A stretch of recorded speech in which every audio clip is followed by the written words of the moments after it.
The Judiciary Committee will come to order, and the clerk will call the roll.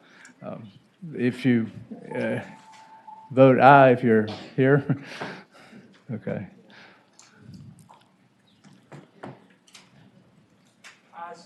You have a quorum, Mr. Chairman. Okay, we got a quorum. Okay, thank you all for being here, and I appreciate your civility and listening to all sides. We have several bills that want to be stricken from the docket. I think there's, Senator Saslaw, if we did that.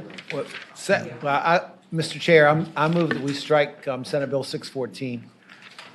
614 is, And I'm the patron. all right, 614 is publication, prohibition of carrying firearms in a public place. It's been moved, is there seconded to strike that bill? Senator Peterson seconded it. All in favor of the motion to strike Senate Bill 614, vote aye. All opposed, no. Okay. Clerk will. Ayes 10, no 0. Ayes 10, noes 0. The bill has been stricken. 614. There's Senator Lewis has Senate Bill 781, leaving an unattended handgun in public. Is there a motion to strike that bill? I move to strike that bill. Is there a second? It's been moved and seconded to strike Senator Lewis's Senate Bill 781. All in favor of the motion say aye. Aye. Right. Record your vote. Aye. Vote no. Okay. Ayes 10, no 0. The bill, Senate Bill 781 of Senator Lewis has been stricken by a vote of 10 to 0.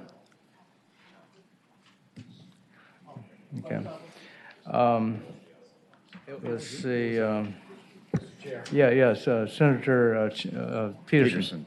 Mr. Chair, this is a very brief one. Senate Bill 207. I have the sheriff from Fairfax County here. I think I could just do it from the dais. Okay, Senate Bill 207. And I think just very quickly, it takes the existing rule on, it's a permissive policy on allowing agencies to allow employees, sworn personnel, to purchase their firearms at the end of their service. And it would just strike full-time, so it would allow all employees, or excuse me, all sworn personnel. And again, it's a permissive policy for each department. So in this case, the sheriff of Fairfax County asked me to bring this bill. Okay, Sheriff, welcome. Thank you. Thank you to all the committee for taking the time, and also Senator Peterson. So we're just asking, as you heard, that the full-time be removed from this bill, because it creates some problems for us, especially for our career law enforcement folks who have spent their entire career with us and then have chosen to go part-time in the remaining time of their career. Okay. So that's what we're asking for. Good. All right, it's been moved and it's seconded. Anybody else want to speak in favor or against the bill? Yeah, okay. John? Good afternoon, Mr. Chairman and members. I'm John Jones, representing the Sheriff's Association, and we do support the bill. Thank you. Okay. Anyone else in favor or against the bill? Anybody against the bill? I'll move to report. It's been moved and it's seconded to report the bill. All in favor of the motion to report the bill, vote aye. All opposed, vote no.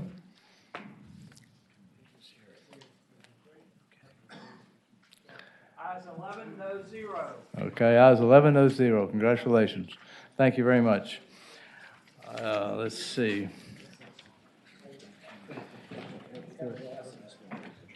Who wants to strike that?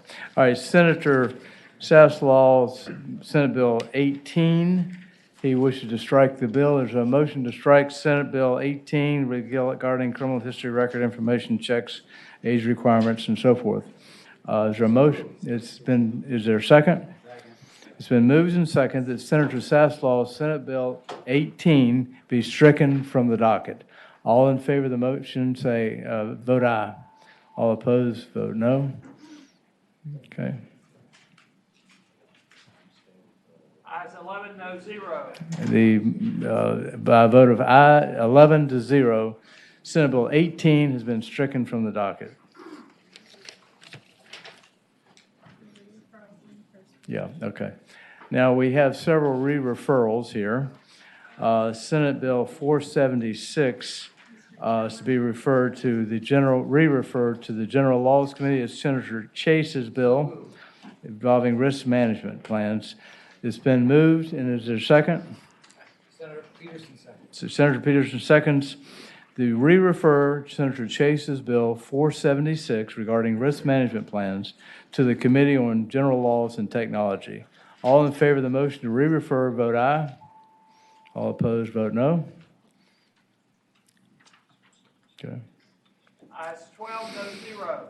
Ayes 12, noes 0. The bill has been re-referred to the Committee on General Laws and Technology. Senator Chase's bill, Senate Bill 477, is also a risk management plan. And again, is there a motion to re-refer it to the Committee on General Laws and Technology? Been moved, and Senator Peterson seconded. He's not here. Senator Serval is. Oh, we got, okay, proxy. All right. Is there, all in favor of the motion to re-refer Senator Chase's 477 bill to General Laws and Technology? All in favor, vote aye. All opposed, vote no. Ayes 12, no 0. Okay. Senator Reeves, he has a bill, Senate Bill 509, regarding local hunting and firearm regulation to be re-referred to the Committee on Agricultural Conservation and Natural Resources. It's been moved and seconded to re-refer Senator Reeves' bill, Senate Bill 509, regarding local hunting and firearm regulations to the Committee on Agriculture, Conservation, and Natural Resources. All in favor, vote aye. All opposed, no. Bill has been, Ayes 12, no 0. Ayes 12, no 0. The bill has been re-referred to the Committee on Agriculture. Senator Hanger's Bill 593, licensed family day homes, storage of firearms. Is there a motion to re-refer it to the Committee on Rehab and Social Services? Been moved and seconded by Senator Serval to re-refer the bill. Senator Hanger's 593, licensed family day homes bill, to Committee on Rehabilitation and Social Services. All in favor of the motion, vote aye. Aye. All opposed, vote no. Norman votes.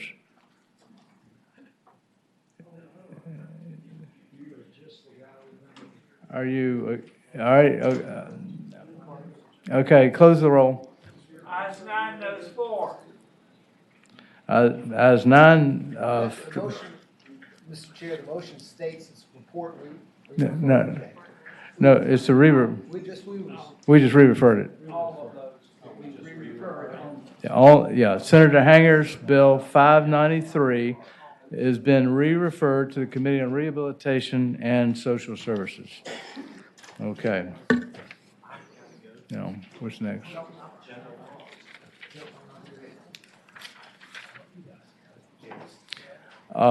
Do we have any patrons? Okay. Yeah, okay. Senator DeStef, this should be quick. Okay. Got a couple, Mr. Chairman, members of the committee. And I'll predicate them by, when you go see your grandmother and your grandmother says, hey, don't eat the chocolate chip cookie before dinner, and you eat the chocolate chip cookie before dinner, she doesn't take all the chocolate chip cookies and throw them away. She punishes you for eating the chocolate chip cookies and not paying attention to what she said. So with that, we'll start with Senate Bill 82.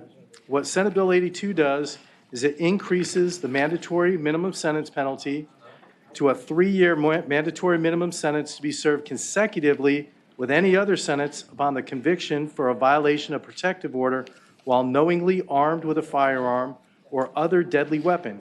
Current law does not specify a mandatory minimum. This actually puts a mandatory minimum there, again, for using a firearm or other deadly weapon.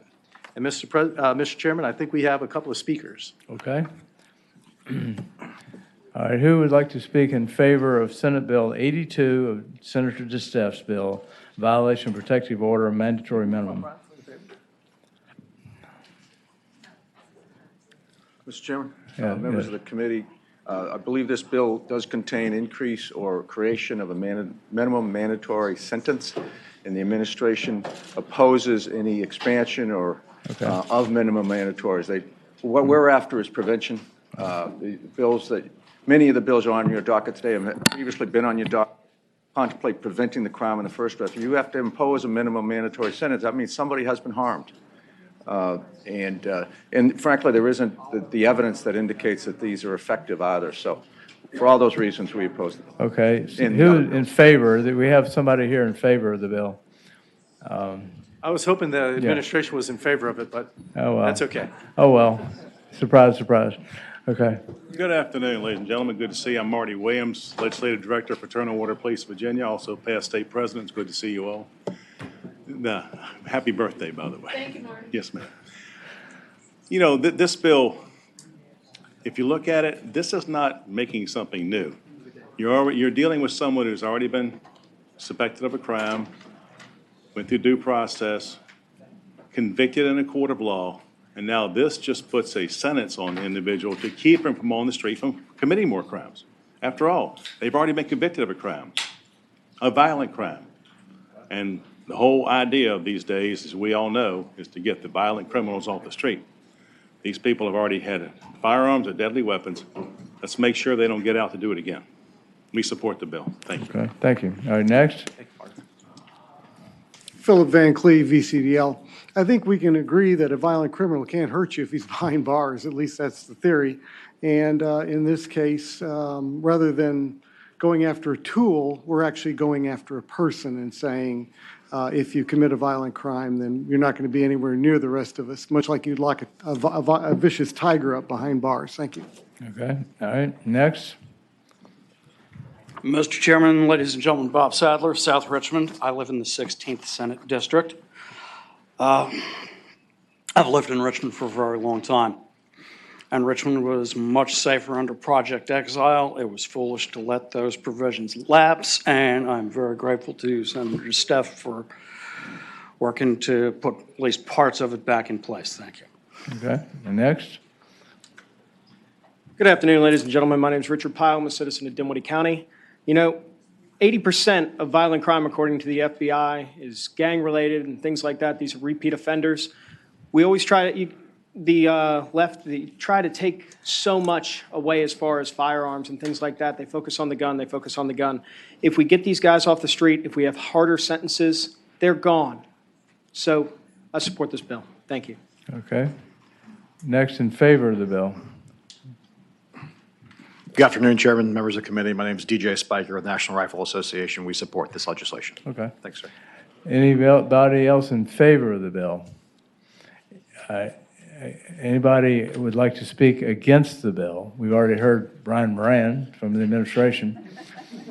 Good afternoon, members of the committee. My name is Lori Haas. I'm with the Coalition to Stop Gun Violence. We oppose the bill. There is no data, no evidence that increasing mandatory minimums does anything to thwart criminals from committing an act. It just increases the prison population and costs to the Commonwealth and to the prison system. We oppose the bill. Thank you. Okay, next. Mr. Chairman, Andrew Goddard, Virginia Center for Public Safety. We oppose the concept of just going after people who are going to be given a longer sentence probably for the underlying crime, and this, if it's served concurrently, would make virtually no difference to the time that they're going to be incarcerated. The whole concept, so any current subsequent bills, I won't take your time, we oppose any subsequent bills that approach the thing from after the event has taken place. Okay. Anybody else would like to speak either for or against Senate Bill 82? Okay, any questions? Go ahead. Mr. Chairman, if I can, on Senate Bill 82, I believe that when you keep a criminal off the street, a violent criminal, and you put him in jail, that stops them from doing any more violent crimes. And I think the best way to handle a criminal and somebody who has malice at heart is to put them in jail and keep them there. And that's why I came up with Senate Bill 82. And I believe that that's the right thing to do, and it's common sense. If somebody's going to break the law, make sure the penalty is enough to either deter them from doing it or pay the price for breaking our laws. It has a corrections impact. no, it's $133,000. Yeah, Senator Morrissey. This is going to take some time. Can Marty Williams come back? Mr. Chairman, I also do have a budget amendment for every one of these bills. This is for the patron and Mr. Williams, who's president of the FOP. I'm past president, yes. Past president. Yeah.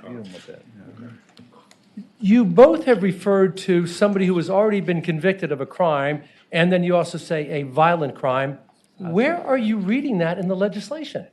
This is a penalty that will set up a mandatory minimum sentence for somebody who violates a protective order. Where are you reading the person has been convicted of a violent felony? What lines? Sir, in my 25 years of experience in No, law no, no. enforcement- What lines in this bill are you, Mr. can you point Chairman. me to where you're talking about the person has already been convicted of a violent felony or any felony? Mr. Chairman, my apologies. Senator Obenshain. You know, and it's your committee, and Senator Morrissey can question how he wants, but isn't this a more appropriate question for the patron or for council than putting a witness through this? Let's go ahead. Maybe he knows. Senator, can you point to that portion of Senate Bill number 82 where you are trying to impose a mandatory minimum sentence on an individual who has been convicted of any crime?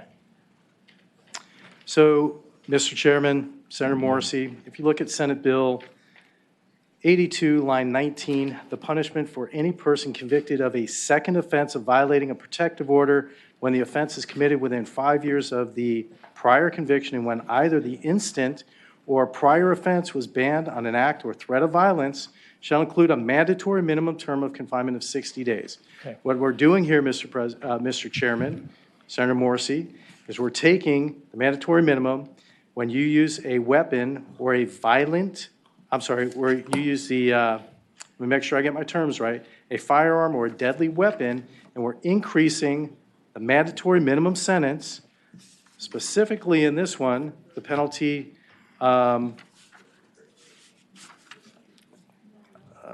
let's see, we're increasing the mandatory minimum on this, and I'm trying to find real quick the amount of time in that mandatory minimum. But the punishment for this is based on that person being convicted of a second offense for violating a protective order. Correct. Using a firearm or deadly weapon. Correct. Further question, Mr. Chair. So not the first offense, Mr. Chairman, the second offense. Second, Senator Morrissey. All right. Are you aware that the penalty for violating a protective order right now is a Class 1 misdemeanor with no mandatory minimum sentence? Are you aware of that? I believe I'm aware of that. Further question. Yeah, Senator Morrissey. Are you aware, as you just pointed out, that a violation of a second protective order, a second time, is a mandatory minimum sentence of 60 days? Mr. Chairman, that's correct. Do you realize that this bill would impose a 3-year mandatory minimum sentence for somebody who is in possession of a firearm while violating a protective order? Do you realize that that is what the bill does? Mr. Chairman, Senator Morrissey, I do. If they are knowingly violating that protective order with a firearm or other deadly weapon, absolutely. Okay. Further question. Yeah, Senator Morrissey. Do you understand that a violation of a protective order is contact by the subject against the individual who's trying to be protected, and that contact is not necessarily personal contact, but it could be email, text message, social media, any type of social contact? Do you realize that? Mr. Chairman, Senator Morrissey, I am. However, this is knowingly armed with a firearm or other deadly weapon. Further question. Senator Morrissey. Do you understand that this bill would mean the following? That somebody who has never been convicted of any criminal offense is at home, calls the wife who has a protective order against him, has a firearm on his possession or in his house is now liable because he violated a protective order by contacting her to a mandatory minimum sentence of 3 years. Do you realize that? Mr. Chairman, Senator Morrissey. I did not previously, but after reading this, and I'd have to confer with counsel, if that's the case, yes, and I'm good with that. All right? I'm Mr. absolutely Question, Mr. fine with Chair. that. Okay, Senator Morrissey. Do you realize that an individual who has, for example, a concealed weapons permit or is an open carry and goes up to the wife and just contacts her and is talking about their children, no threats made to her whatsoever, but has contact with her, even pleasant contact, would be in violation of a protective order and would get a mandatory sentence of 3 years? Mr. Chairman, Senator Morrissey, it's my understanding when a protective order is in place that the individual is not supposed to contact the victim. That's correct. And if they do, while they have a firearm or other deadly weapon, then they are breaking the law. Thank you, Mr. Chairman. I thank the patron and would like to speak to the bill at the appropriate time. Senator Deeds, anybody else want to question? I'd like to make a motion, Mr. Chair. Go ahead, make a motion. I'd like to make a motion we pass by indefinitely this bill. Is there a second? Second. Is there any discussion? Yeah, substitute motion. Re-refer to finance. Substitute motion. Is there a second? Re-refer or report and re-refer? Is this a report? Is this a report and re-refer? Yeah, Senator Obenstein, is this a report and re-refer? My understanding is it requires, finance has asked for it. My recommendation, my motion is to report and re-refer. Okay, is there a second? It's been seconded. Okay. Any discussion? Senator DeStef, you want to wrap it up? I'm good. Yeah, okay. I'm happy with that. Okay, all right. All in favor of the motion to report and re-refer, vote aye. All opposed, no.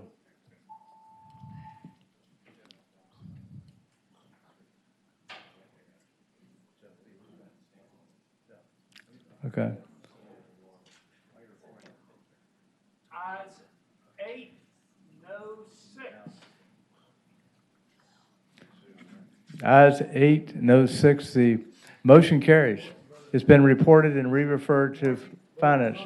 Mr. Chairman, having voted in favor of the motion, I'd ask that the panel reconsider and take another vote. Okay, is there a second? All in favor of the motion to reconsider the vote by which it was reported and re-referred, vote aye. Vote, or if you oppose, vote no. Okay. All right. Ayes 13, no 0. Ayes 13, no 0. The bill has been reconsidered. Is there another motion? Well, that motion is now before us. The motion to report is now before. Yes, the report. The motion is now before us. Is there a motion on the bill? Well, it's,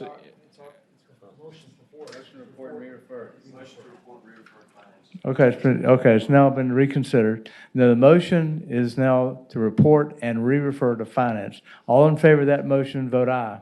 All opposed, no.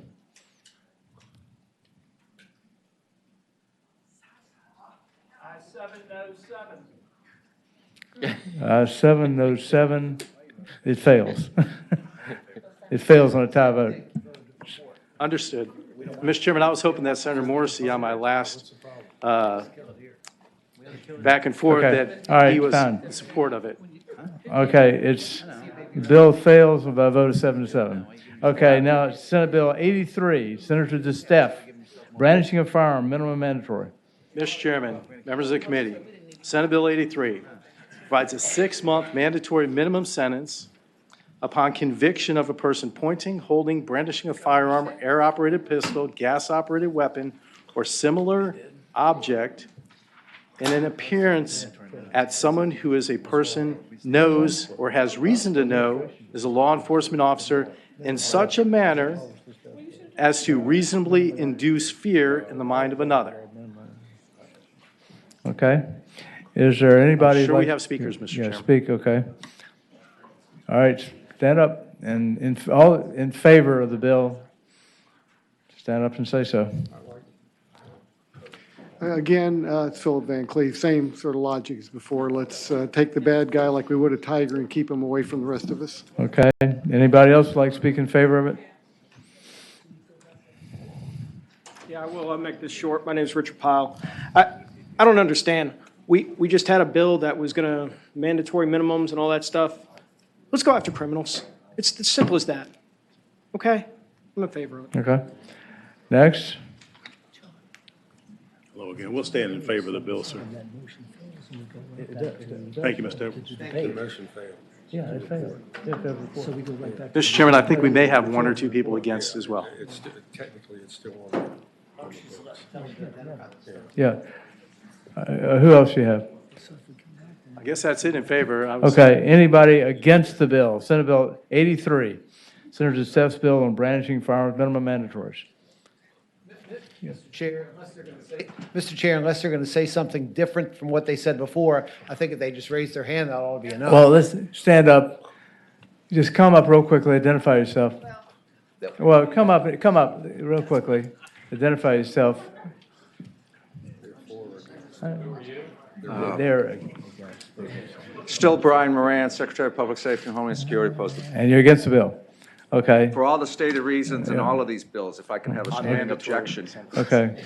Well, come up. Well, we have other people listening outside, so we need to be on, we're on TV here. I appreciate that. Lori Haas, Coalition to Stop Gun Violence. We oppose the bill. Thank you. Okay. Andrew Goddard, Virginia Center for Public Safety, we oppose the bill. Okay. Anybody else against? You had, here's, okay.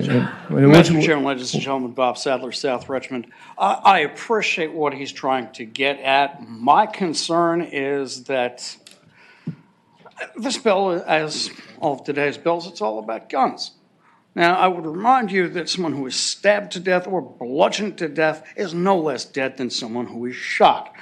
When a woman is raped, I really don't think she cares if she's being raped at gunpoint or knife point.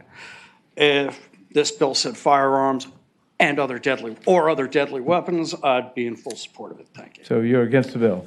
Right. Okay, all Mr. right. Chair. Yeah, Senator Deeds. I move that we pass this bill by indefinitely. Second? Is there a second? Second. Any discussion? All in favor of the motion to pass it by indefinitely, vote aye. All opposed, no. Vote no.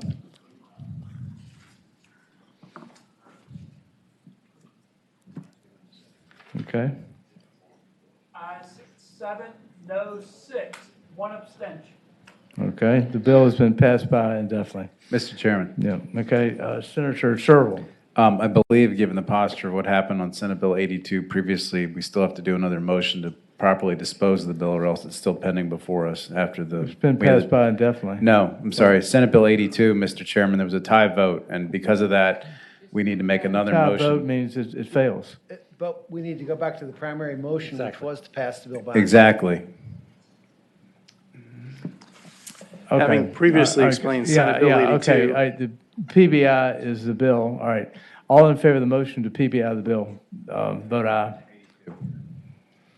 All opposed, vote no.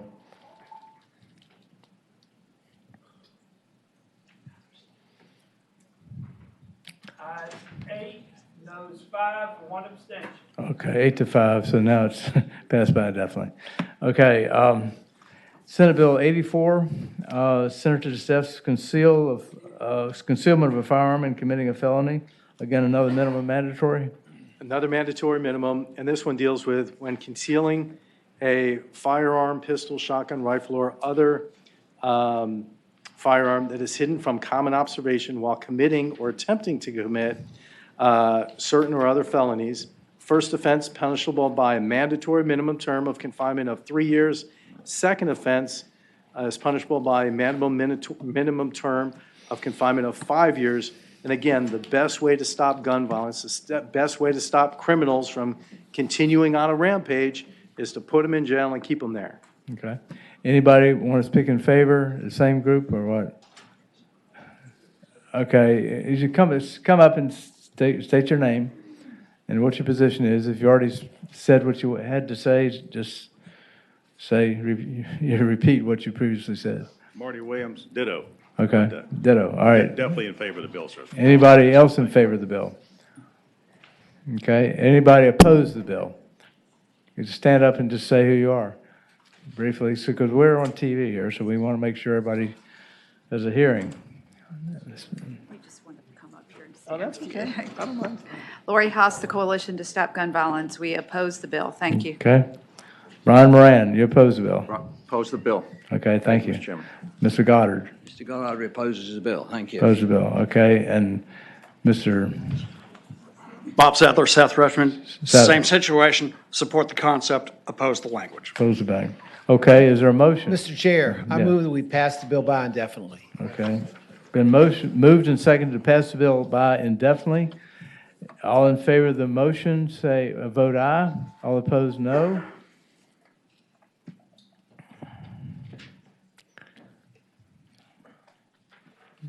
Ayes 9, noes 5.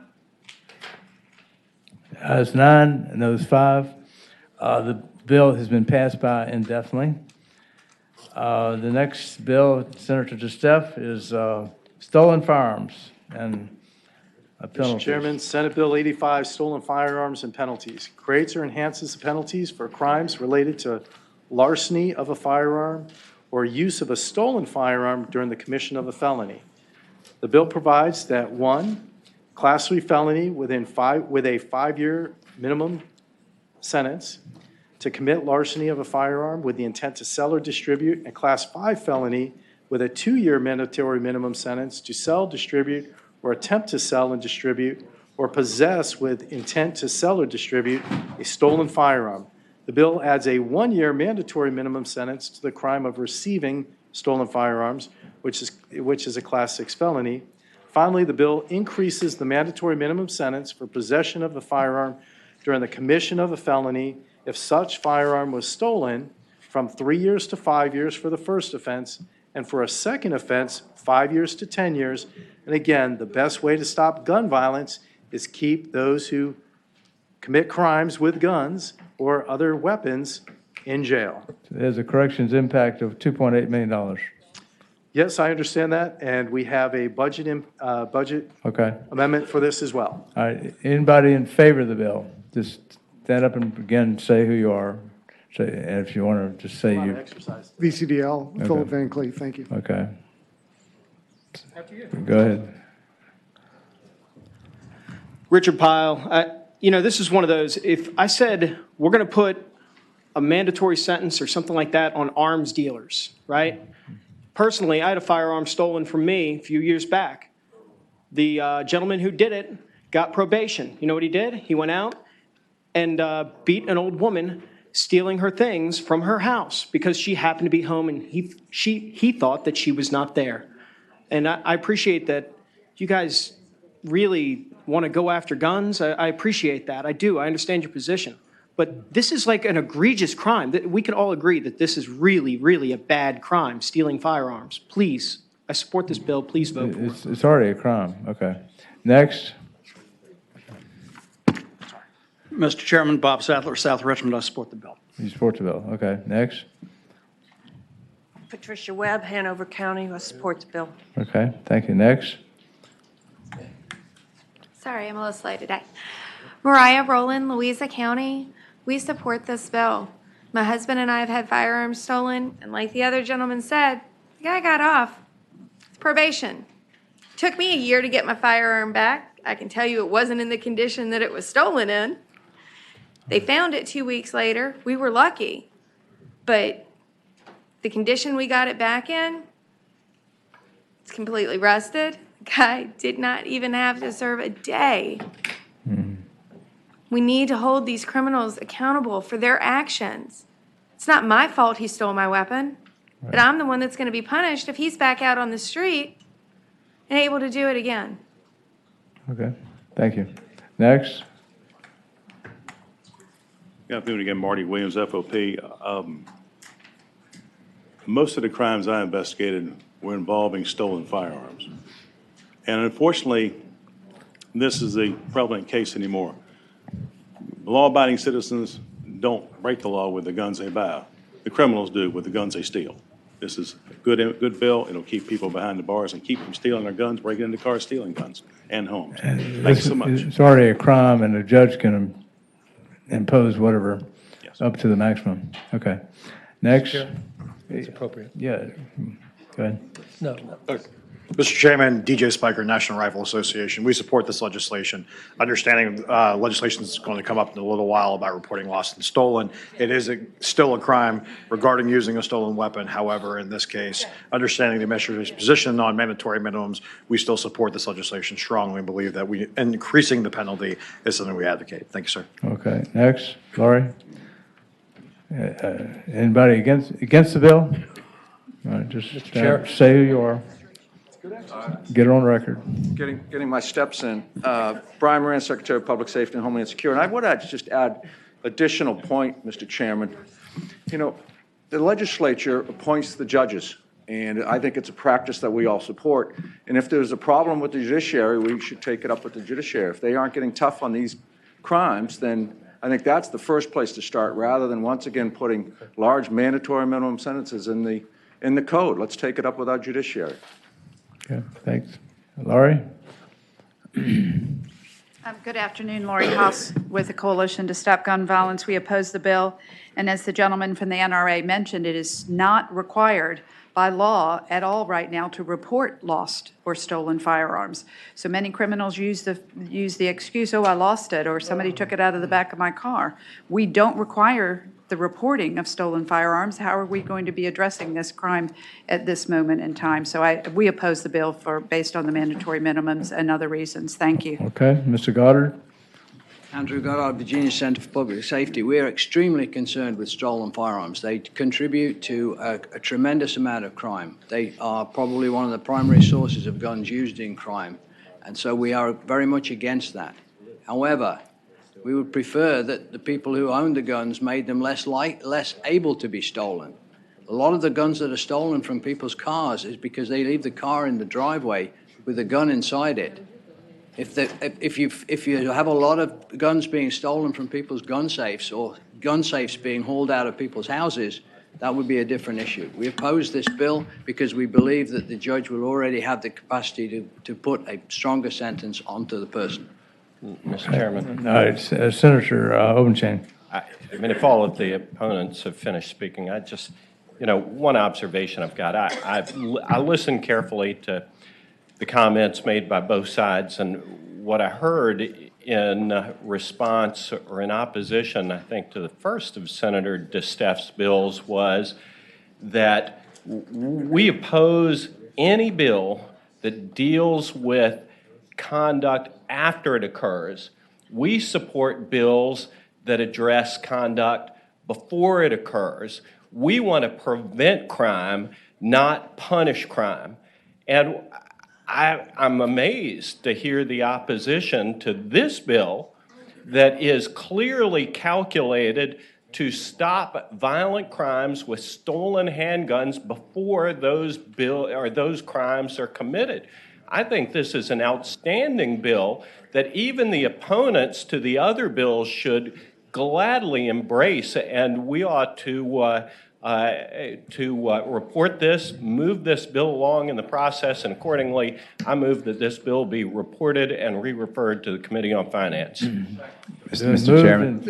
Moved and seconded that the bill be reported and re-referred to Finance. Mr. Chairman. Senator DeSteff, do you have anything? Mr. Chairman, I Just to wrap it up. I'm sorry. Yeah. I know there's questions. I'm happy to answer any and all questions, Mr. Chairman. Okay, Senators. I just find it a little strange that we're going to blame those who store their firearms for the theft of their firearms. I'm trying to say that's like saying because there's a store that the store should be responsible for those who steal from it. I disagree with that whole premise, and I just logically have a hard time getting there. With that, I'm happy to answer any questions. It's already a crime, isn't it? Mr. Chairman. It's already a crime. So this is already a crime. What we're doing is increasing the mandatory minimums. Yeah, Senator Sherrill. Thank you, Mr. Chairman. Speaking to the bill. Yeah, go ahead. I just wanted to respond to what the Senator from Rockingham said. So I don't think anybody in here is speaking the way that he characterized it. I think what people are saying is that we feel like the existing punishments on the books are adequate deterrents, that the existing discretion we give to our judges that we duly elect as General Assembly members, that each of us here have input in our own local jurisdictions, is adequate punishment for folks. And I believe what I think I also heard is that the fact whether something has a mandatory minimum or whether it has a sentencing range for a judge doesn't seem to affect whether or not a crime occurs. I don't think anybody that goes to steal a gun is going to say, well, now that they've put a 60-day mandatory minimum on it, I'm not going to do that. And I think that's the policy difference. So I think that's what the reaction you're seeing from our side. Senator Morrissey. Thank you. Senator, first of all, I want to apologize if my questions before seem to be strident and not respectful of what you are trying to accomplish. But let me say this. Right now, the penalty for possession of a firearm or use of a firearm in the commission of a certain enumerated felony is 3 years for the first offense and 5 years to the second.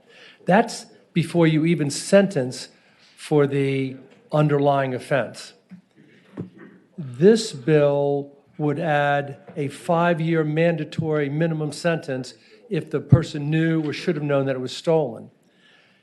So often an individual is charged with 2 predicate felonies, and before you even get to the charge of robbery or malicious wounding, you've already given him 8 years mandatory minimum. With this bill, you've given them another 10 years, so you've already given them 18 years before you even sentenced for the predicate felony. So at least speaking for, I think, not only this side of the aisle, but a lot of folks, we're not being dismissive of what you're trying to do, but the main objection is these mandatory minimum sentences that are taking the discretion away from a judge. And if anybody has ever listened to the story of Kimber Smith, then you know that mandatory minimum sentences that remove that discretion are just bad policy. So with that said, is there a motion? I have a motion. Substitute motion. Substitute motion to pass by indefinitely. It's moved and Chairman, seconded. The substitute speaking to the motion. motion. Yes. Go ahead. Thank you, Senator Mr. Chairman. Stewart. Mr. Chairman, with all due respect to my friends on the other side of the aisle, and I do have tremendous respect for each and every one of you, I just have to say, I was late coming in and I've sat here through some of these bills, but the hypocrisy in this room is frankly astounding to me. We debated a 1 gun a month bill on the floor of the Senate 2 days ago, and it was embraced warmly by so many members, and that's to help stop guns going to New York to commit crimes, and there's no question about that. But yet we're not willing to add punishment to criminals that would steal guns to commit crimes and or mass shootings under the auspices of, well, we don't want to raise mandatory minimums. And unfortunately, I believe that's a farce. I don't like mandatory minimums either. Never have, typically don't vote for them. But we got a serious issue. And the people in Virginia are concerned about mass shootings and crimes being committed with guns by felons and or criminals. And this is the best way. If you truly want to do something about it, let's send a message. What was it, Project Exile under the feds, where they gave you a 5-year minimum mandatory? I don't know if the program is still in effect, but I know in the city of Richmond it had a dramatic impact for a while, and it really helped to stop crime. When I was in law school, I guess the senator from Richmond City was Commonwealth's attorney at that time, but Richmond, I believe, had the highest murder rate in the country per capita, and shortly after that, they enacted Project Exile, and it made a substantial difference. Criminals do know the punishments, and they know when it's serious. I think this is a good bill, and I think it's the right way to get at it, and I frankly am shocked at the hypocrisy. I don't know any other way to say it. Senator Steph wants to wrap it up. Mr. Chairman, just to wrap this up, over in Chesapeake, about 12 years ago, I saw a police officer who was a captain took over one of the worst parts of Chesapeake. And what he did is he had his officers in the street, and they walked around with a sheet of paper and handed it to people. It was like a menu. And that menu said, here's the crime, here's the penalty, And as he handed it to him, it said, if you deal drugs, this is what's going to happen. If you shoot somebody, here's what's going to happen. If you rob somebody, here's what's going to happen. If there's a burglary and you burglarize someone, difference between robbery and burglary, we know it, you guys are lawyers. This is what you're going to be faced with. And when he took over that precinct, crime went down. Mr. Chairman, the reason crime went down is because people understood that when they committed that crime, there was going to be a penalty, it was going to be enforced, and it was going to be stiff. And Mr. Chairman, I believe that that's the best way to lower your crime. It worked with Project Exile here in Richmond, and the best way to keep a criminal in jail and from doing other offenses is keep him in jail. Put him in jail and keep him there. And these are serious crimes. We're talking about rape, robbery, murder, burglary. I think, Mr. Chairman, that the best way to handle this is stiffer penalties and make sure people are educated on what the penalties are for the crimes. I think that's the best deterrent. Would you agree you can educate them anyway regarding the existing penalties? Absolutely. Okay. But the stiffer the penalties, the more likely you're going to deter the criminal. Okay, is there a motion? We already moved and seconded to PBI the bill. All in favor of the motion to PBI the bill, vote aye. All opposed, vote no. Okay. The clerk will close the roll. Ayes 9, noes 5. Ayes 9, noes 5. Thank you. You got one other, you got two others, three others. Three others, I'll be kind of quick. Senate Mr. Bill Chairman. 86, use of Senate Bill display of 86. firearms and committing a felony, minimum mandatory. And Mr. Chairman, what this does is use or display of a firearm and committing a felony penalty increases the mandatory minimum from 3 years to 5 years for the first offense, 5 years to 10 years for the second and subsequent offense. And again, this is with the commission, using a firearm with a commission of certain felonies. Okay. Do you have any, go ahead. Do you have any? These are the most heinous penalties. And Mr. Chairman, I still believe that the best way to stop gun violence is to keep the criminals in jail. Thank you. And I'm sure we have folks on both sides of this. Okay. Anybody want to question the speaker? Senator DeSef? Senator Saslaw. Back, I think it was in 1983, I put that law on the books that you seek to change now. 3 years the first time, 5 years the second. Some of the judges I talked to after I got back from Richmond, I was in the Senate by then. Some of them liked it. Some of them said we shouldn't be taking away their discretion. You know, you made the remark that you know, people know the law, they won't violate it. When you travel up here from Virginia Beach, the speed limit is 65 miles an hour. Do you ever go faster than that? Absolutely, Mr. Chairman. Okay. But you knew what the law was, but you broke it anyway. And I understand what the penalty is, Mr. Chairman. But you broke it anyway. Absolutely. Okay. So that sign isn't a deterrent against breaking the law. Understanding the penalty I mean, if is, you don't Mr. believe me, Chairman. get on Interstate 95. Yeah, okay. All right, but you know, the judges told me, and this, you had a pretty conservative group then, and they still thought that I shouldn't be taking the discretion away. I mean, the bill's passed overwhelmingly, making it a felony if you used a gun in the crime the first time 3 years, second time 5. And quite frankly, based on what I heard then, they got enough tools. Okay. I mean, remember, that's a mandatory minimum. That doesn't mean he can't give them more. And some do. Anybody else like to question? Mr. Chairman, if I may respond. Go ahead. Just briefly. So, Mr. Chairman, what we're talking about here are committing or attempting to commit murder, rape, forcible sodomy, inanimate or animate object sexual penetration, robbery, carjacking, burglary, malicious wounding, malicious bodily injury to a law enforcement officer, aggravated malicious wounding. Those constitute what we're talking about when we're saying we want the mandatory minimums increased from 3 years to 5 years. We're talking about the most heinous crimes. And yes, I think we need to push our mandatory minimums up when people violate these types of laws. Okay. And I'm sorry, but I just believe that, and I'll always believe this. Do you have any So- new people to speak in favor of Senator Saslaw? So what you're saying, Senator, is that 3 years isn't a deterrent, but if there's 2 extra, he'll commit the crimes with the 3-year sentence, but if we give him 5, he won't commit any of those crimes. Are you kidding me? Mr. Chairman? I didn't just Senator get here from Saslaw, Mars. I'm hoping we bring it from 5 to 10 or 20. And as a matter of fact, with some of these heinous crimes, I hope we give them life. Okay. We got a running debate here. Anybody new, that's same people?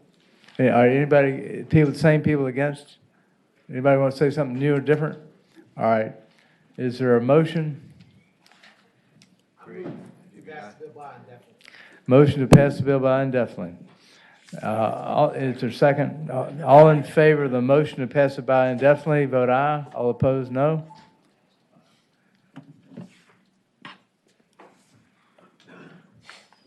Ayes 9, no 6. 9-6, the motion is passed by indefinitely. Senate Bill 88, Senator DeStep, discharging a firearm, Mr. minimum Chairman, mandatory. I'll make this one, I'll even summarize this one a little quicker.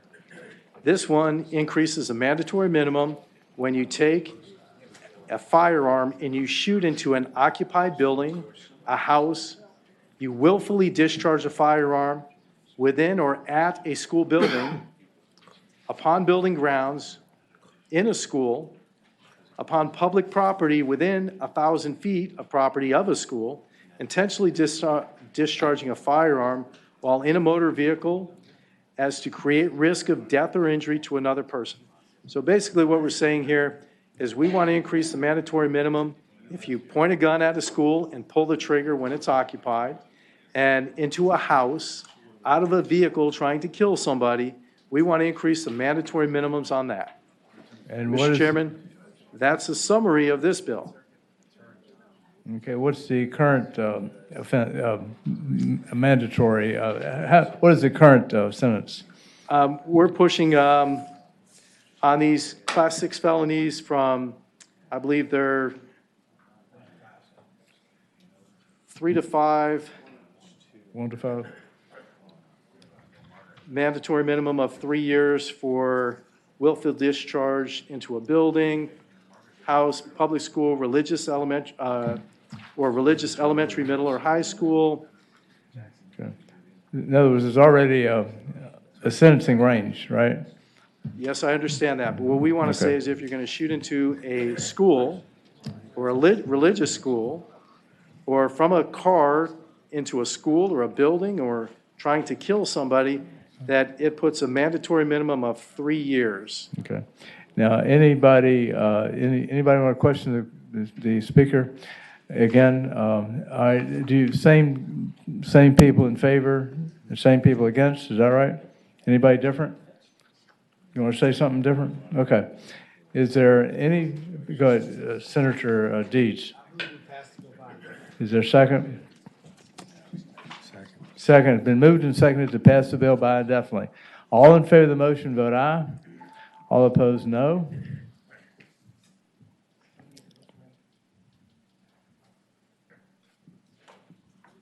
Ayes 9, no 6. Ayes 9, no 6. The bill has been passed by indefinitely. Senate Bill 89, Senator DeStep. Thank you, Mr. Chairman. This is the last one, Senate Bill 89. I'll be brief as well. I think I know the outcome. It's been pretty consistent. So this one, a violation of protective order while armed with a firearm or other deadly weapon, mandatory minimum sentence penalty provides a 3-year mandatory minimum sentence to be served consecutively with any other sentence upon conviction for a violation of a protective order while knowingly armed with a firearm or other deadly weapon. Current law does not specify a mandatory minimum sentence. This does. Okay. Anybody want to ask questions of the speaker? Anybody, you have the same group saying in favor? Anybody different?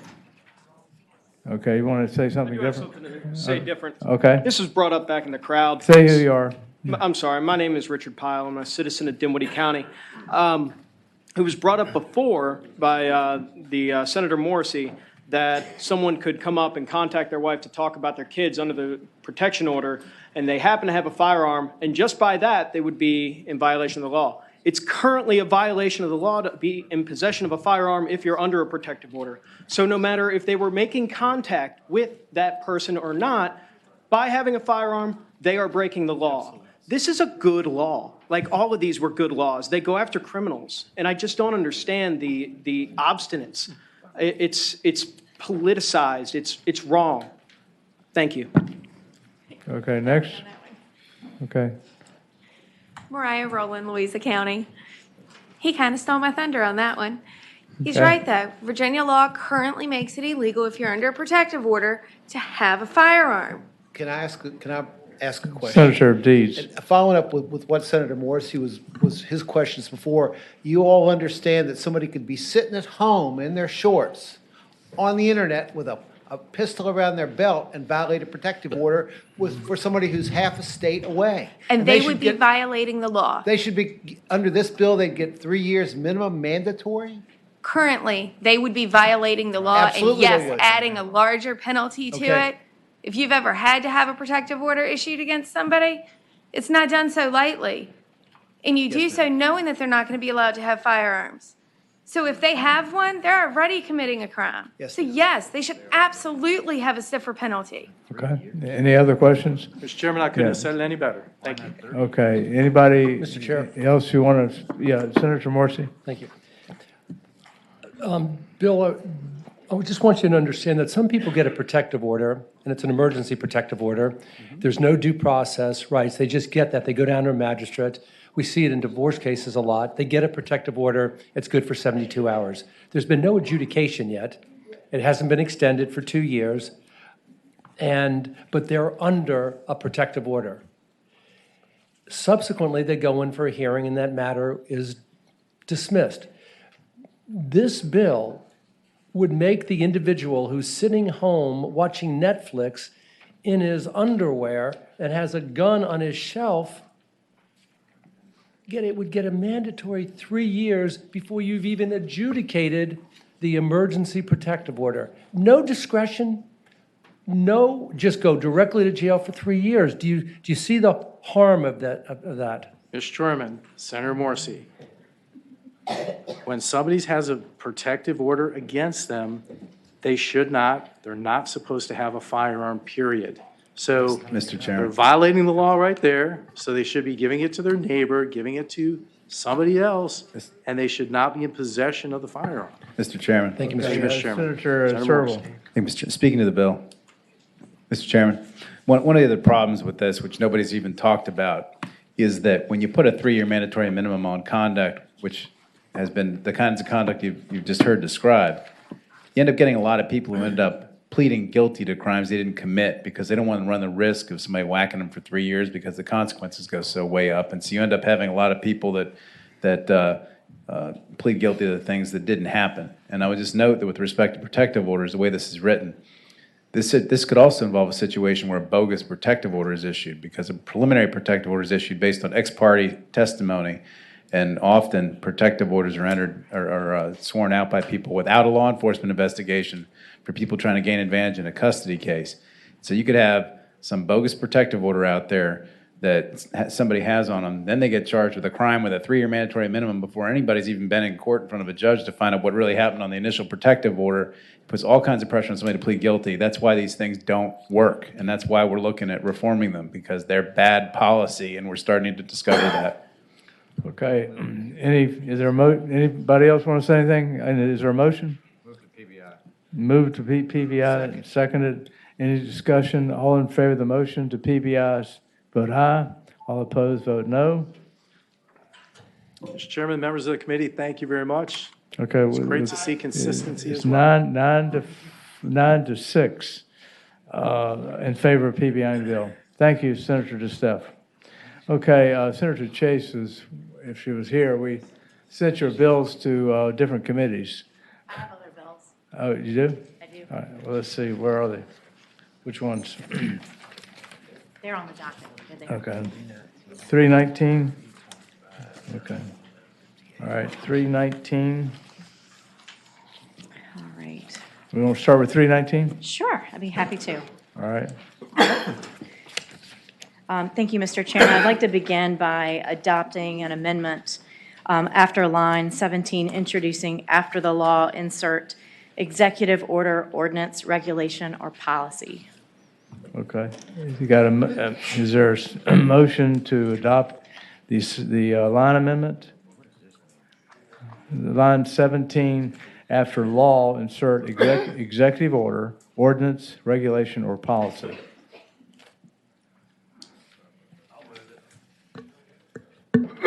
Senate Bill 319. Is there been moved and seconded? Seconded? Okay, seconded to adopt the line amendment. All in favor say aye. Aye. Aye. All opposed, no. Wait, let's go do again. All in favor of the line amendment say aye. Aye. All opposed, no. Okay, the line amendment's adopted. Okay, Senator Chase. Thank you, Mr. Chairman. And this bill is combined with several other bills. And basically, the gist of this, it seems the desire of the leadership right now that we create gun-free zones, which I am absolutely opposed to. However, in the event that we do that, I feel like it's the responsibility of the Commonwealth or any of its political subdivisions to provide security for those which we disarm. That's what the gist of this bill is. It provides that any property owned by the Commonwealth or any political subdivision of the Commonwealth or used by a public body, whereas firearms have been prohibited by law, shall have law enforcement officers or armed security officers on the premises to provide security services. Do you know what the fiscal impact would be in doing this? We do have a budget amendment How much is that? that was submitted, and I'm looking for the amount. Mr. Chairman. Yeah, Senator McDougal. Chairman, I don't know that's bad information for us to know, but traditionally in this committee, we deal with the policy decision and then leave for the Finance Committee to deal with the fiscal decision of costs. So I hope that we're going to be continuing that direction of looking at the policy decision and then leaving that up, the fiscal decision to Finance. I know there are a couple members on this committee who sit there as well. Okay.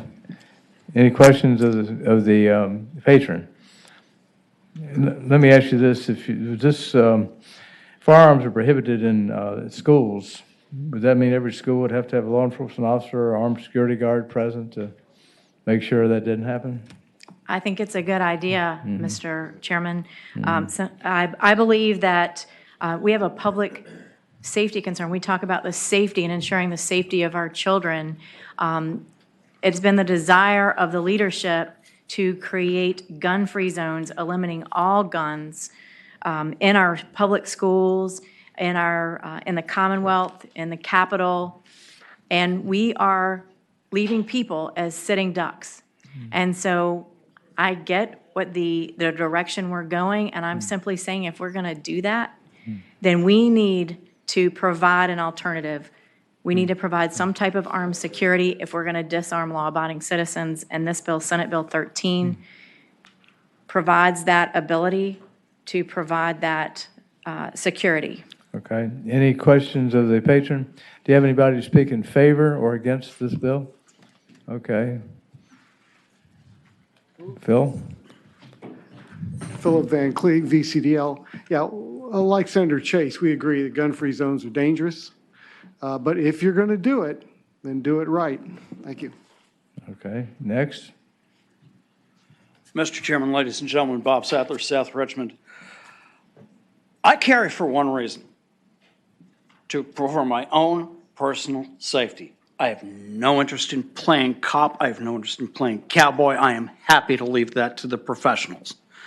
If something goes bad, I'm happy to take cover and be a good witness. That's my job as a civilian. I carry for myself. And when the government chooses to strip from me the right to take responsibility for my safety, then they take on responsibility for my safety.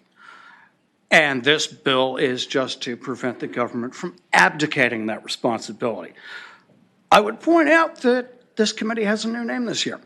The old name was Courts of Justice.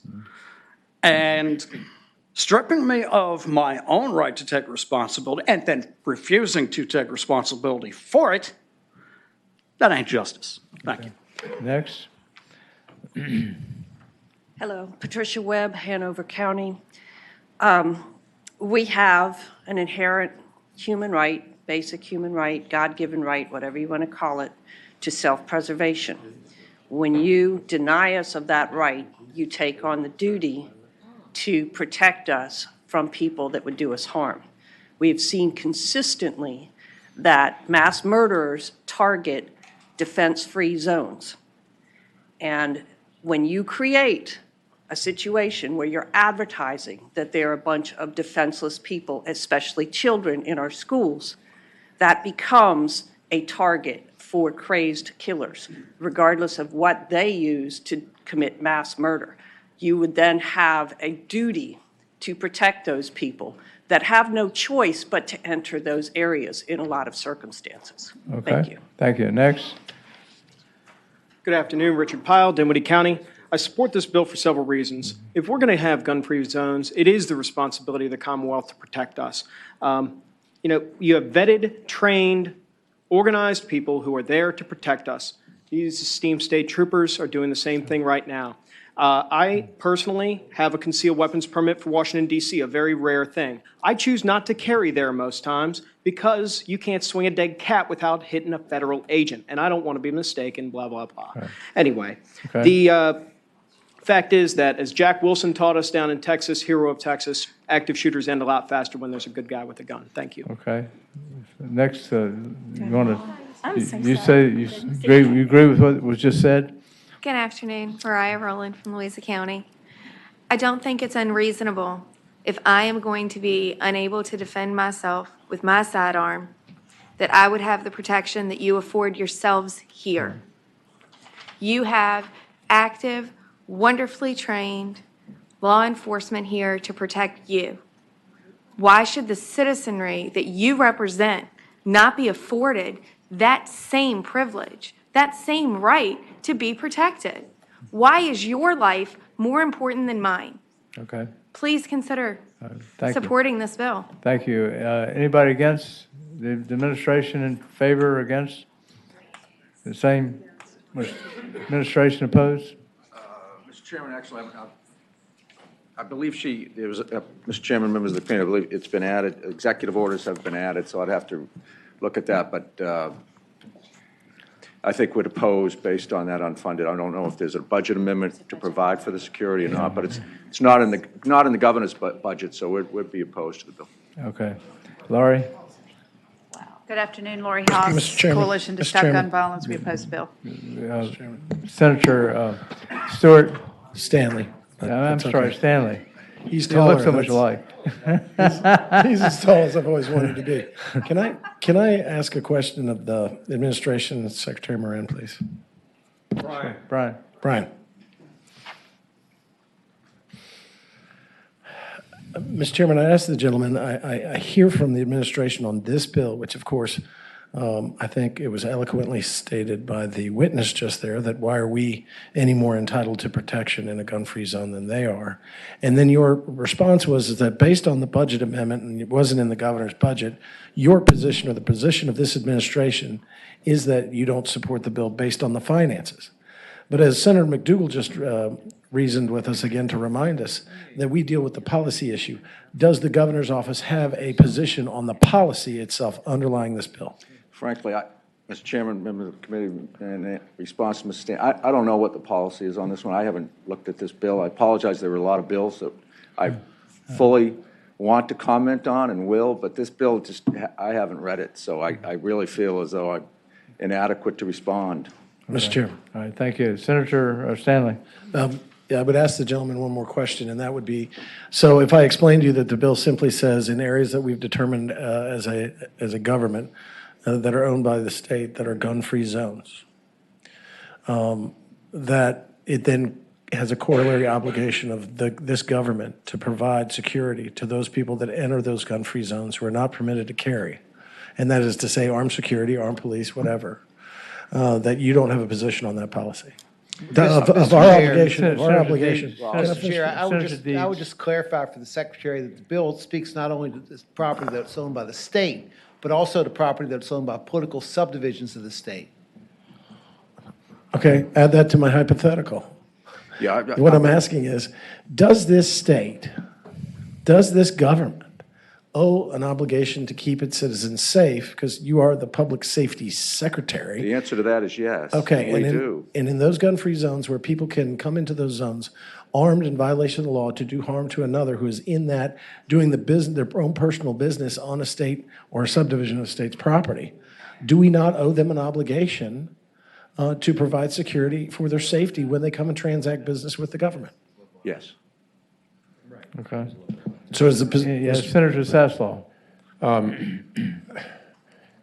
Fairfax County knows what schools to put, security people in and what schools not to. They don't need to be told by the General Assembly. Most of the government buildings or facilities don't have guards. They don't need them. You may have a problem in your Senate district in Chesterfield County, but we don't, where I am, we don't need to have an armed guard every 10 feet. And with that, Mr. Chairman, I would move that this bill be passed by indefinitely, not reported and referred to finance, but passed by indefinitely. Is there a second? It's been moved and seconded that the bill be passed by indefinitely. Any discussion? Mr. Chairman, could I finish my Go ahead, comments, please? sure. I just want to emphasize that, I thought that we didn't judge people based on their zip code, that we provide equal protection regardless of your zip code. If we say that we're for women, there are people like myself who've had threats.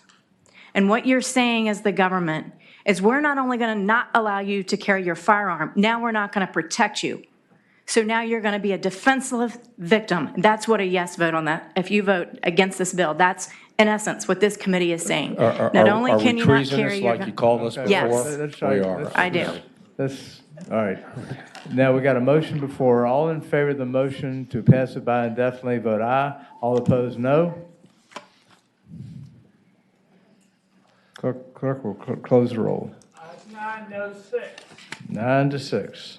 The bill has been passed by indefinitely. Senator Chase, what else you got? Thank you, Mr. Chairman. Senate Bill 825.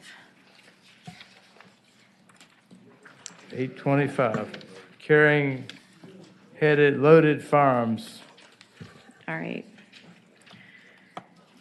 825, Senate Bill 825. All right. This is a bill to amend and reenact relating to carrying loaded firearms. How many rounds does a person need to defend themselves effectively? The people who worked in the Virginia Beach Municipal Building were disarmed because of a policy of the jurisdiction. The night before Kate Nixon and 11 others were murdered by a disgruntled coworker, the decade-long Virginia Beach city employee talked with her husband about bringing a gun to work for self-defense, a decision that was taken out of her hands by the city's ban on employees carrying firearms at work. The assailant came into a secure area of the building and murdered coworkers, knowing they were defenseless. No individual should have to choose between giving up their right to self-defense and making a living. This amendment, lines 22 to 23, says, or any person employed by the Commonwealth or any locality while such person is at the place of employment or traveling to and from such a place of employment. Okay, we have a substitute here. Is there a motion to adopt the substitute to Senate Bill 825 relating to the carrying of loaded firearms? Is there a motion? Okay. Is there a second? Yeah, all in favor of the motion to adopt the substitute to 825, say aye. Aye, all opposed, no. Motion is adopted. What this motion, you want to explain the substitute, Senator? So what this does is it says this. What we're doing is we're trying to provide protection for people at their place of work. And as we saw in this particular situation, Kate Nixon was told by her employer not to bring a firearm to work. So she had to make a choice between carrying a firearm and protecting herself and making a living. And unfortunately, she chose to, because she's law-abiding, policy-abiding, she chose to leave her firearm at home. And when the disgruntled coworker murdered 11 others, she was one of the victims. I would ask that we adopt this substitute, because what it does is allows people who are employed by the Commonwealth or any of its localities while they're at their place of employment. It includes that provision when they're traveling to and from such place of employment. Mr. Chairman. Mr. Chair. Senator Deeds. So this new language on line 23 would somewhat be of a mandate on local government. Mr. Chairman. Is that correct? What we're doing is we're saying, again, if we're going in the direction of gun-free zones, we're banning gun-free zones and we're telling people that they can't protect themselves, that we are, in essence, allowing them the ability to be protected at work. And this is the example that we're using when folks are at work in the Commonwealth. We're adding the provision It is a to the mandate Commonwealth. on local government. Well, sure, because we are mandating that they not carry their firearm. So why wouldn't we mandate that they get security? Mr. Chairman. Senator Serval. Thank you, Mr. Chairman. I have a question for the patron. I think what you're saying is that any local government employee traveling to work is allowed to carry a loaded rifle, shotgun, or handgun in their car. Is that what this says? It includes that as well. Okay, yes. further question, Mr. Chairman? Yeah, Senator Serval. There's a separate code section, which we were talking about on the floor the other day, actually. I think it's 18.2 to 15 point something, which authorizes localities to adopt prohibitions on people traveling with loaded rifles in their car. If a locality has adopted an ordinance prohibiting traveling with a loaded shotgun or AR-15, how do you square that with this statute? If a locality has adopted an ordinance saying you cannot travel with a loaded shotgun or a loaded AR-15 or a loaded rifle, which we've given them authority to do, how would you square that with this bill? Well, I think this should take precedent. Okay.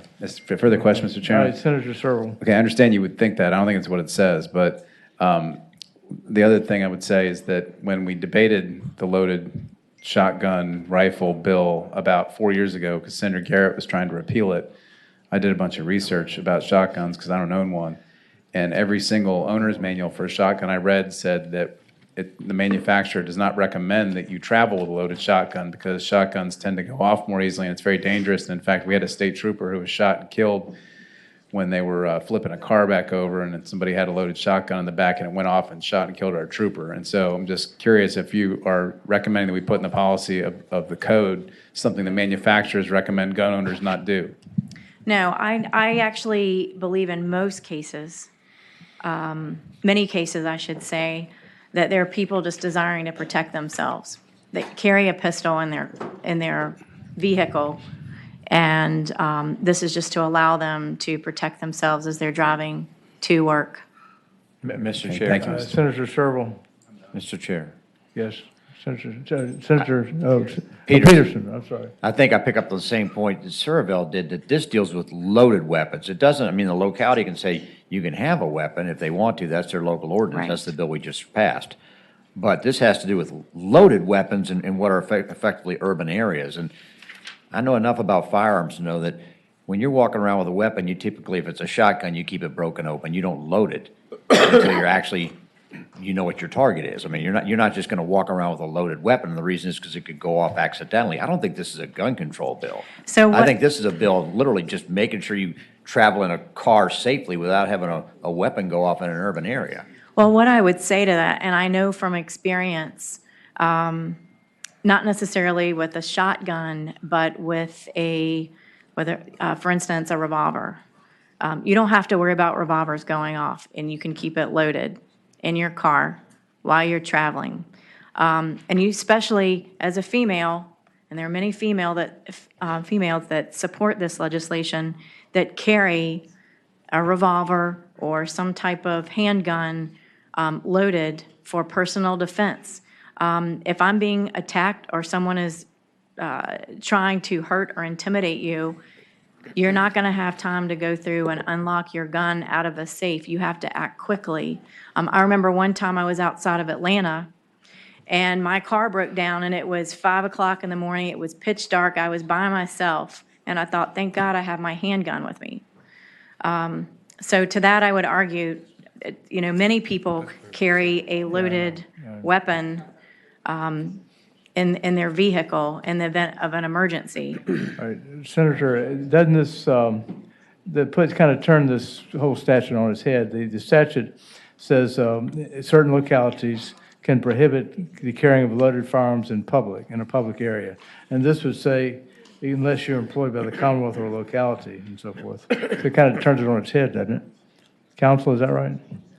Mr. Chairman, I'm sorry, I wasn't paying attention to that. It would not affect the other statute that permits localities to adopt workplace rules. But it says this provision does not apply to law enforcement. All this bill does, Mr. Chairman, is relieve people who are employed by the Commonwealth or a locality of the prohibition contained within this statute. I should also make the point for the committee, however, that the statute being amended, the statute that is the subject of this bill, does not speak to revolvers, does not speak to all handguns. It only applies to rifles that are equipped with a magazine that would hold more than 20 rounds of ammunition, or a shotgun with a magazine that would hold more than 7 rounds, or pistol, but it would have to be more than 20 rounds. But it goes on to say this section doesn't apply to law enforcement officers, et cetera. That's existing law, yes. Yeah, and then it says, or any person employed by the Commonwealth, et cetera. That's correct. Okay. All right, yeah, Senator Morrissey. First of all, good evening, Senator Chase. Good evening. If you look at the lines 16 through 18, there's a carve out for several cities, including the capital city, Richmond, Virginia Beach, counties of Henrico, Loudoun, and Prince William. Do you see that? I do, yes. As I understand your proposed bill, lines 22 through 24, this would then allow the employees of Richmond, and there's approximately 4,500 of them in the city of Richmond, to carry those loaded weapons in their car. Do you see the inconsistency between what has been tried to have been accomplished in lines 15 through 18 with this carve-out that seems to really water down what is now existing law?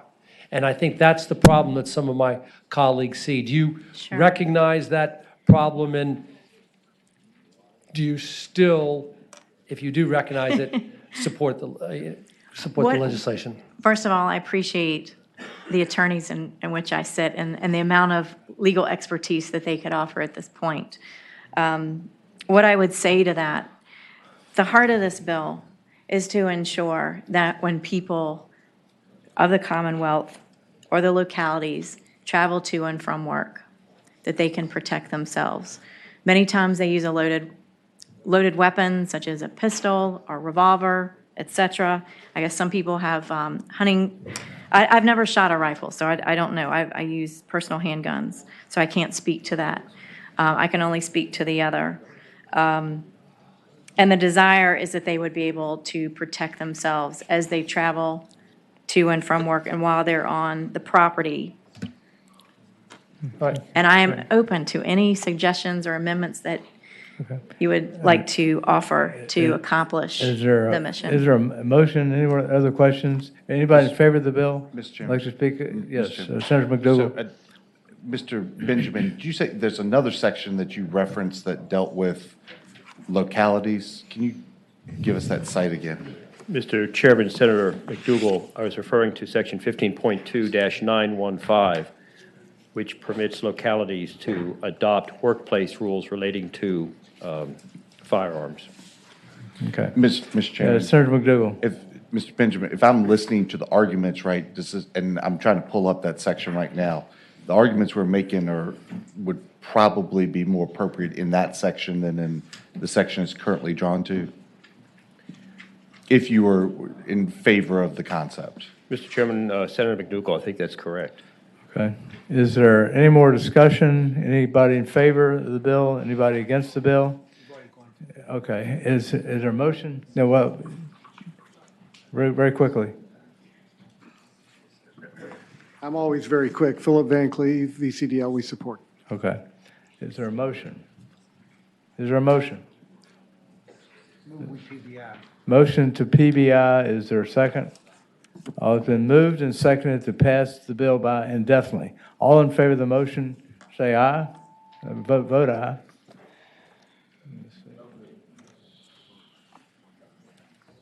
Ayes 9, no 6. Ayes 9, no 6. The motion has passed by indefinitely. You have one more bill, Senator Chase, Senator 901, is that right? I actually have three more bills, Mr. Chairman.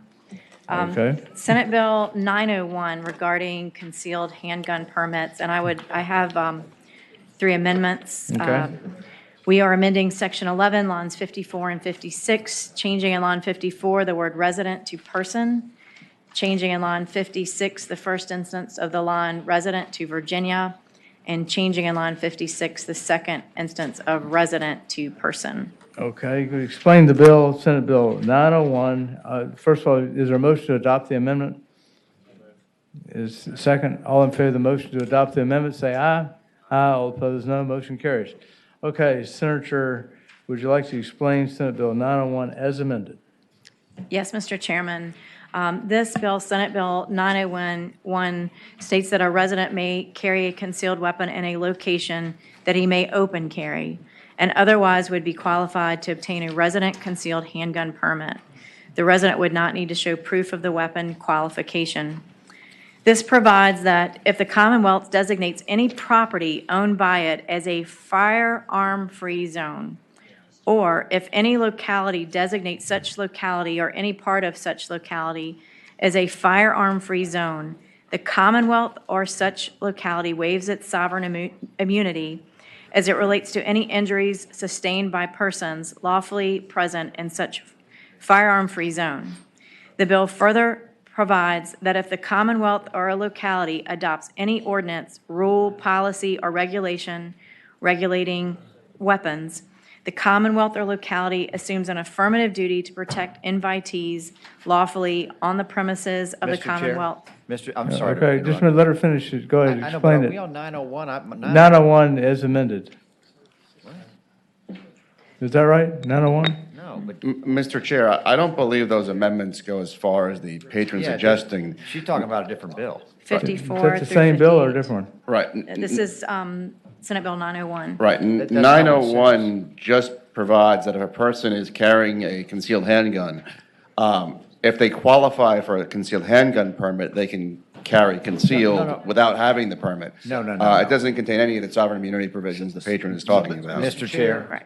Mr. Chair, if I can clarify with Yeah, the it's council. not what it is. Then this is somewhat, this is like what used to be called the constitutional Constitutional carry carry. bill that Senator Black. Black used to have. Maybe worded a little differently. That's exactly correct. It rolls back the whole concealed carry statute. Okay. Okay? Yeah. Did everybody That's understand? what it does. Okay. So Yeah, it Senator just doesn't have the sovereign Peterson. immunity language, Senator, you're talking about. What it basically does is says, if you're allowed to open carry, you're allowed to conceal carry. Correct. That's basically what it says. That is correct. Okay.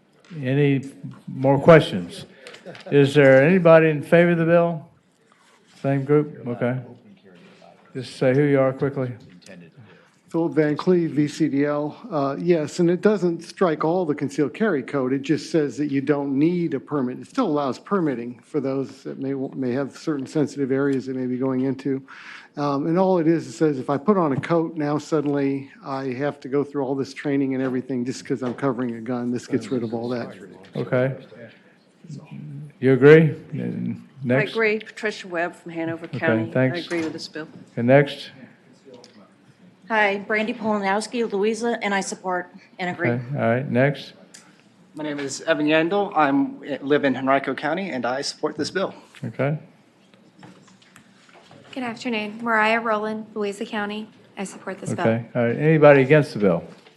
Okay. Brian Moran, the administration is against the bill? Mr. Chairman, members of the committee had the opportunity to read this bill. Senator Stanley, we do oppose it. Concealed nature of a firearm is inherently more dangerous. That's why the legislature has set certain conditions to obtain. It's more dangerous to law enforcement and others coming in contact with such an individual. Therefore, there should be additional requirements met, and therefore, we would oppose this legislation would eliminate any of those requirements. All right, Laurie House, same position? Good afternoon. For the reasons stated, we oppose the bill. Thank you. Mr. Chairman, Andrew Goddard, Virginia Center for Public Safety. Concealed carry of a dangerous weapon is illegal. The only thing we do is we allow people an exemption with a permit to carry a concealed handgun after they prove that they go through a background check and other things. Okay. This would allow people to carry a concealed handgun without any of those necessary things. And how would a police officer know whether you are otherwise able to obtain such a permit? All right, any further discussion? Is there a motion? Yeah, Mr. Chair. Yeah, Senator Peterson. This is a bill we've seen several times, and I understand it's pretty clear. We're repealing the concealed carry statute, which I think has worked pretty well for the last 25 years. I may be the only one who thinks that. So I just, again. I guess I would just add, Mr. Chairman, that there are 16 states that actually have constitutional carry without incident. Okay. Well, but this isn't one of them, so anyways. All right, any further discussion? Is there a motion? Mr. Chairman? Yes, Senator Obenchain. In terms of safety, I don't know how a law enforcement official knows when a criminal has a concealed handgun. And it's criminals that I'm more worried about. And so accordingly, I've carried this a long time ago, but I move to report the bill. Substitute motion. Yeah, motion? Substitute motion to PBI. Is there a second? Second. All in favor of the motion to PBI the bill, vote aye. All opposed, no. Clerk will close the roll. Ayes 9, no 6. Ayes 9, no 6. Motion is PBI. Do you have any other bills? I have two more, Mr. Chairman. Okay. Senate Bill 958, the repeal of firearm ban in places of worship. Okay, 958? Okay. And this bill repeals the statutory prohibition on carrying a gun, pistol, bowie knife, dagger, or other dangerous weapon without good and sufficient reason to a place of worship while a meeting for religious purpose is being held at such a place. Okay. We've seen recently, Mr. Chairman, that people who are worshiping can be victims of violent attack. They should not have to choose between life and faith. We protect religious freedom, and we should take that full measure and allow worshipers to protect themselves. We've passed hate crime laws because people of various religions have been targeted because of their faith. If that threat is sufficient to pass a special law, then we need to repeal this code to allow the people the ability to defend themselves against such crimes. It should be up to the church to set whatever policy they see fit. It has already been determined that self-defense is quote-unquote good and sufficient reason. So what is the point of this code section? Gun saves lives. And Jack Wilson is the name of the hero who stopped a West Freeway Church in Texas shooting because he was armed and there were only 2 fatalities. Contrast the above incident with Sutherland Springs, Texas First Baptist Church attack where 26 died before Stephen Williford showed up with an AR-15 to stop the attack. This bill allows for another church hero, should one be needed. We just saw a huge peaceful rally. Virginians are telling us they don't want gun control. Thank you, Mr. Chairman. What about those churches that would like to have a law that says you can't bring a gun into church? What about them? My understanding that it is up to the individual church to make that distinction. So if a church chooses not to allow guns, then they would do as the state has already done and post that guns are restricted in their place of worship. Suppose you have a church that doesn't want to do that, doesn't want to post no guns allowed. They can choose not to do that. That's their choice. Okay. All right.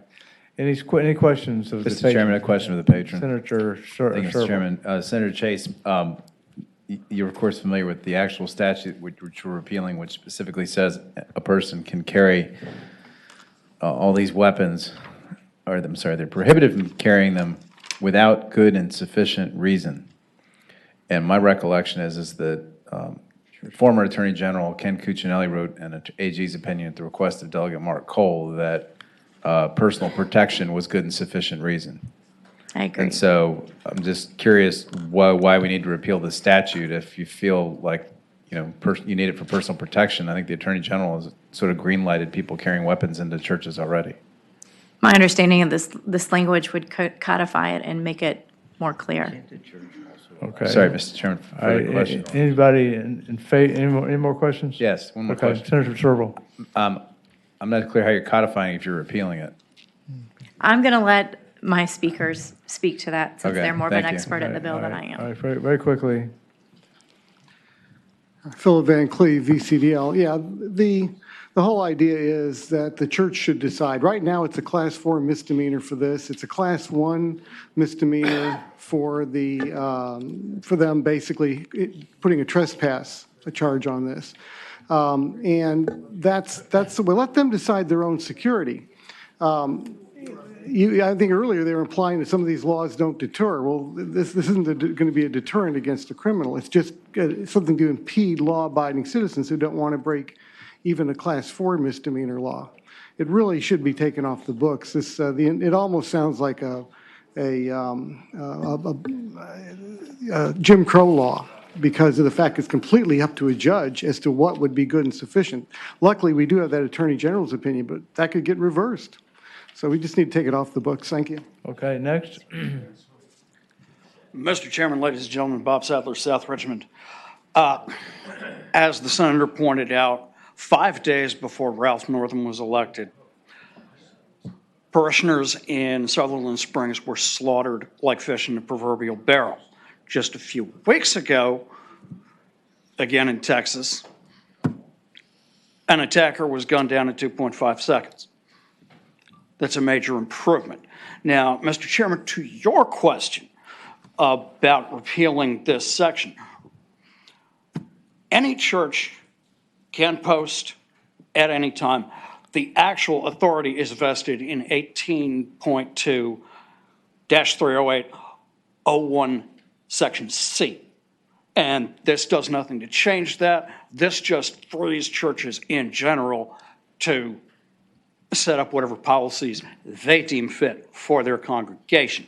And to Senator Peterson's concern, again, the Attorney General opinion is an opinion. It's at the whim of the next Attorney General, and I know, in fact, last year, Delegate Torian wanted Attorney General Herring to flat out reverse it. I'm not clear on why he didn't do it, because I know he'd love nothing better, but an Attorney General opinion is a very flimsy thing and is at the whim of whoever comes after. Okay, let's move on. I apologize. All right. Okay, thank you. Next, you agree?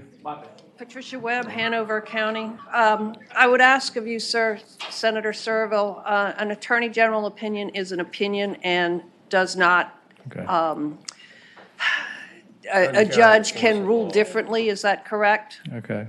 So a judge could say that, yes, the Attorney General opinion was issued, but I'm ruling that that opinion was incorrect and could actually convict someone who used a gun in self-defense or had a gun in a church for self-defense purposes. Is that correct?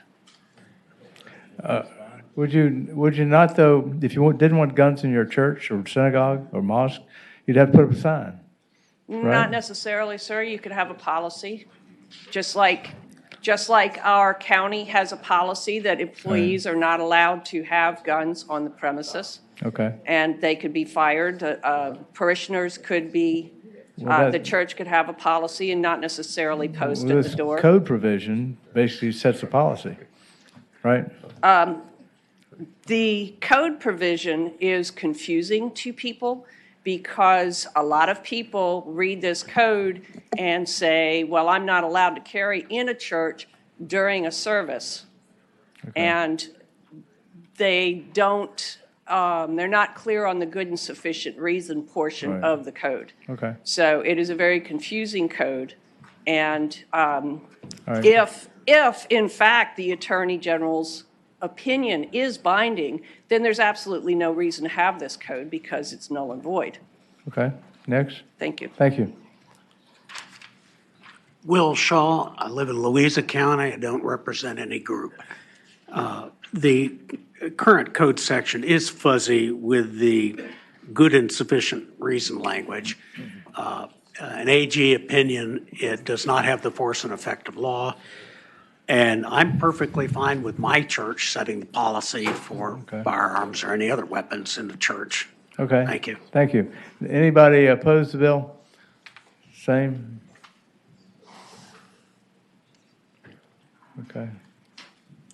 Good afternoon, Lori House with the Coalition to Stop Gun Violence. The current code doesn't prohibit churches from affecting any security arrangements that they would choose. It doesn't prevent anybody in this audience from going to their faith leader and asking permission to conceal carry into the place of worship. The law as it stands and the code as it stands, it is functioning and it's working, and I oppose the bill. Thank you. Okay, thank you. Next. Mr. Chairman, Andrew Goddard, Virginia Center for Public Safety. The Texas church shooting that just is being bandied around here, I'd like to remind everybody that there were many people inside that church that were carrying. And it was the two people who were set there officially to be protection for the congregants. The first one was shot because he couldn't get his gun out fast enough. The second one shot the assailant dead. They were there specifically to provide, and the current law in Virginia does not stop that from happening. And I think it's much better to have somebody there, if you have to, who's well-trained and well-practiced in self-defense with a gun, rather than just relying on an untrained or possibly volatile parishioner. Okay, next. Mr. Chairman, members of the committee, Ben Hoyne with the Virginia Interfaith Center for Public Policy. Year after year, we've been here in opposition to this bill. We represent tens of thousands of people of faith from across the Commonwealth. Faith leaders are adamantly opposed to this bill. I noticed that there was not a single faith leader that spoke in support of this bill. Myself and a colleague behind me do represent faith communities, and we are opposed to this bill. Thank you. Okay, thank you. All right, next. Mr. Chairman, members, Tom Antorcio, Virginia Catholic Conference. This bill would allow people to carry guns, pistols, Bowie knives, daggers, or other dangerous weapons to places of worship without even requiring any good and sufficient reason for doing so. As the bill says, these are dangerous weapons, and it seems unwise to pass a bill that would likely increase their presence in sacred places where people gather to pray in peace and fellowship. Faith communities should not have to bear the burden of stopping these dangerous weapons from entering their property during worship times. Places of worship rely on the existing law, and we urge this committee to preserve those protections. Okay. Therefore, we oppose the bill. Thank you. Any further questions? Is there a motion? Move to PBI. It's moved and seconded to pass the bill by indefinitely. Any discussion? All in favor of the motion to pass it by indefinitely, vote aye. All opposed the motion, vote no. The clerk will close the roll. Ayes 9-6. 9-6. The bill is passed by indefinitely. Okay, Senator Chase, you have one other bill, 1009, is that right? That is correct, yes. And Mr. waiver of sovereign immunity, so the Commonwealth can be sued, is that it? Basically, what we're doing, Mr. Chairman, is we're saying this. The right to self-defense is a basic human right. The deprivation of that means to defense advertises that defenseless victims are ripe for attack. Courts have consistently upheld that the government is not liable for the safety of the individual, yet governments routinely strip people of the ability to provide for their own safety. There are many instances when a person is compelled to visit a government office or building and must disarm to do so. By creating these advertised defenseless victim zones, the agencies are increasing the inherent risk to those who must occupy those spaces. And I can account to this when I had to go speak with the governor about some of my bills. I had to figure out what to do with my firearm. When an action creates an obvious risk, the entity that took the action and created the risk is liable for the outcome. If a business owner created a risk on their property, for instance, a substandard entryway and a patron was injured, the business owner would be liable.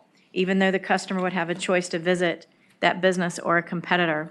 When a government creates a risk, the citizen does not have the right to go elsewhere to conduct their business. It is the primary function of government to protect the rights of the individual. So let me ask you this, how does the Commonwealth create the risk?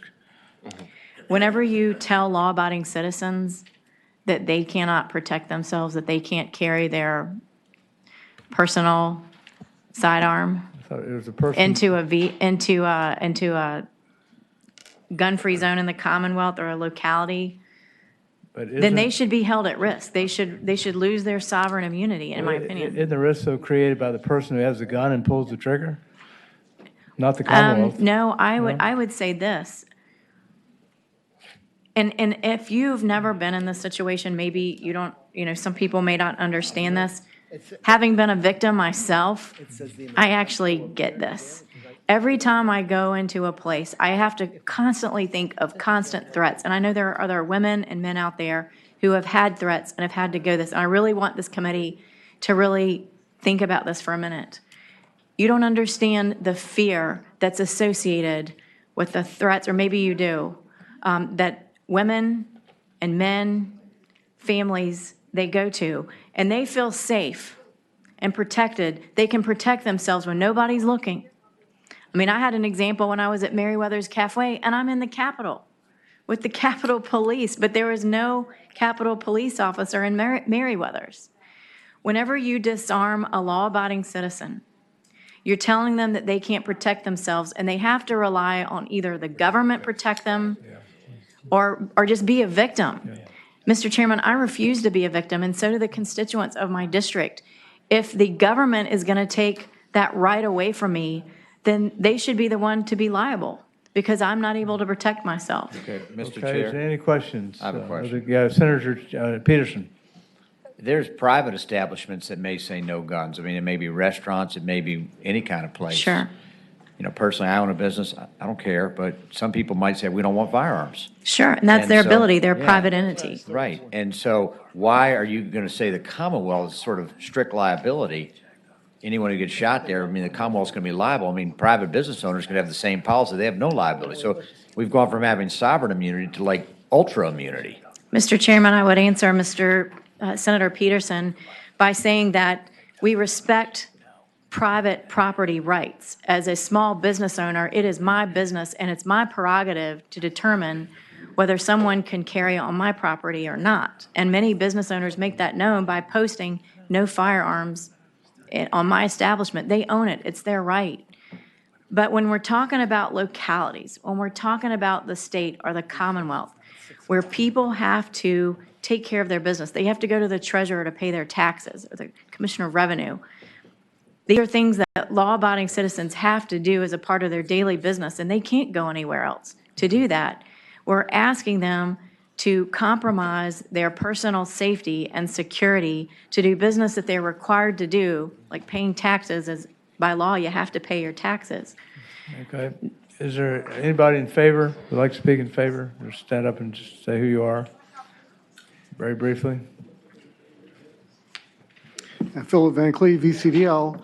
Yeah, again, if you're going to make a choice to disarm people and something goes wrong, you don't properly protect those same people, yeah, there should be a penalty, especially for the government. Thank you. Patricia Webb, Hanover County. Senator Peterson, to answer your question, if I wanted to go to a restaurant and that restaurant had a sign on the door and it said no guns allowed, I have the option to go to another restaurant. If I have to go to DMV to get tags for my vehicle, I don't have another option. I have to go to DMV, and I am disarmed going to DMV. So if someone is stalking me, they can follow me to a place like DMV and attack me while I am disarmed, knowing that I'm disarmed. Okay. And that is what this bill is trying to prevent. All right. And I appreciate your consideration. Okay. Thanks. You agree? Mr. Chairman, ladies and gentlemen, Bob Sadler, South Richmond. Pat just stole my thunder on that one. Okay. But my support of this bill goes back to the one we heard earlier about private security. If the government chooses to strip me of my right to take responsibility for myself, they assume that responsibility. If they abdicate that responsibility, they should be as liable as anyone else. Thank you. Okay, next. Good evening, Richard Pyle, Dinwiddie County. I'm in support of this bill mainly because up until, I've always carried a gun. Most of my adult life, I've had thousands of hours of training with a firearm, pretty much every firearm known to man at this point. And I'll be honest, up until recently, I didn't really have a need for that. But since I began lobbying you guys and a little bit of social media, I've had direct threats against me, my wife, and my children through social media. And now I have a choice of whether or not I come and lobby you good people or protect myself.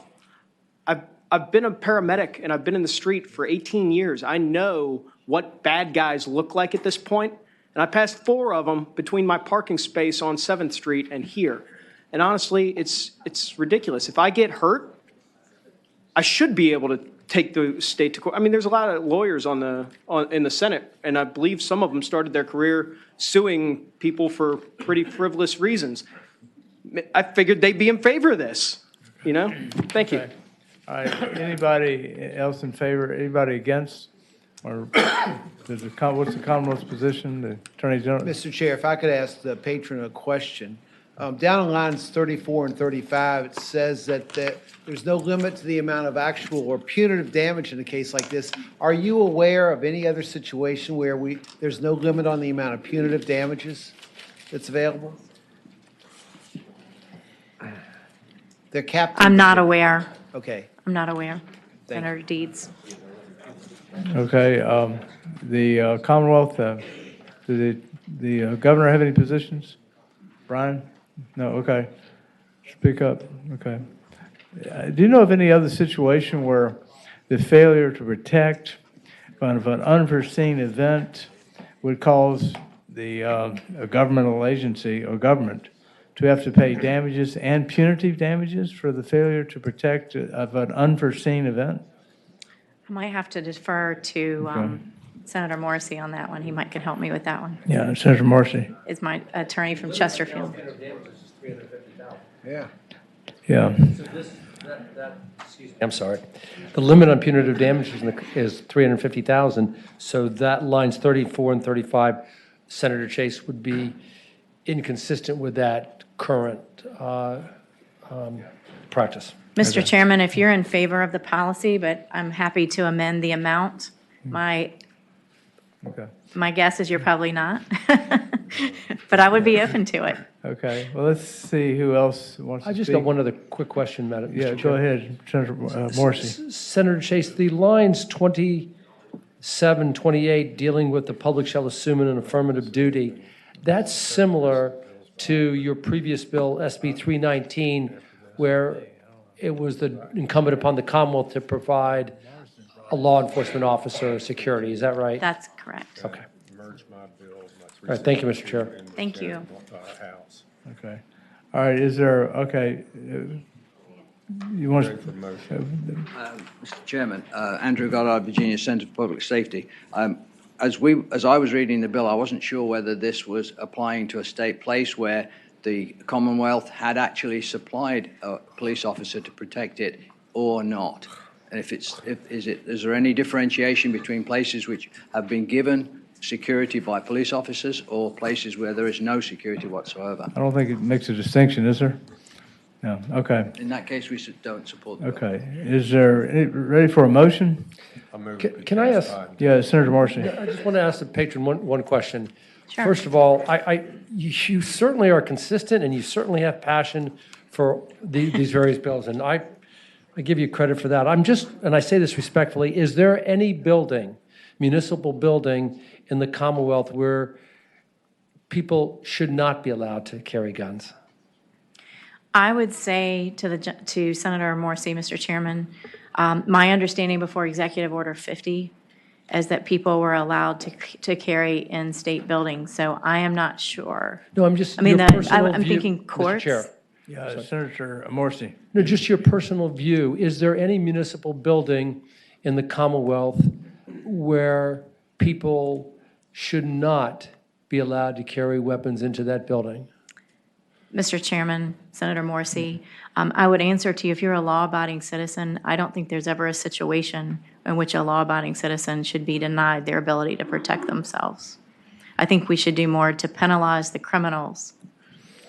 Okay. All right, is there a motion? Pass it by indefinitely. Second, been moved and seconded that the bill be passed by indefinitely. Are you ready to vote? All in favor of the motion, say aye. All opposed, no. The clerk will close the roll. Ayes 9, noes 5. As 9, those 5. Okay. Thank you, Senator Chase. Senator Howell. Thank you, Mr. Chairman. I would like to strike Senate Bills 75 and 76. Senate Bill 75, I think we have to do them separately, don't we?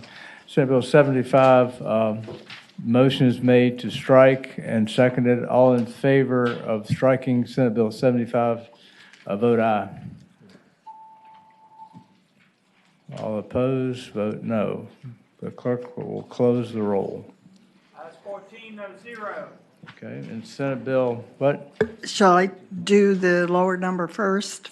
That's 479. Yes, 76 as Motion well. to strike Senate Bill 76, been moved and seconded.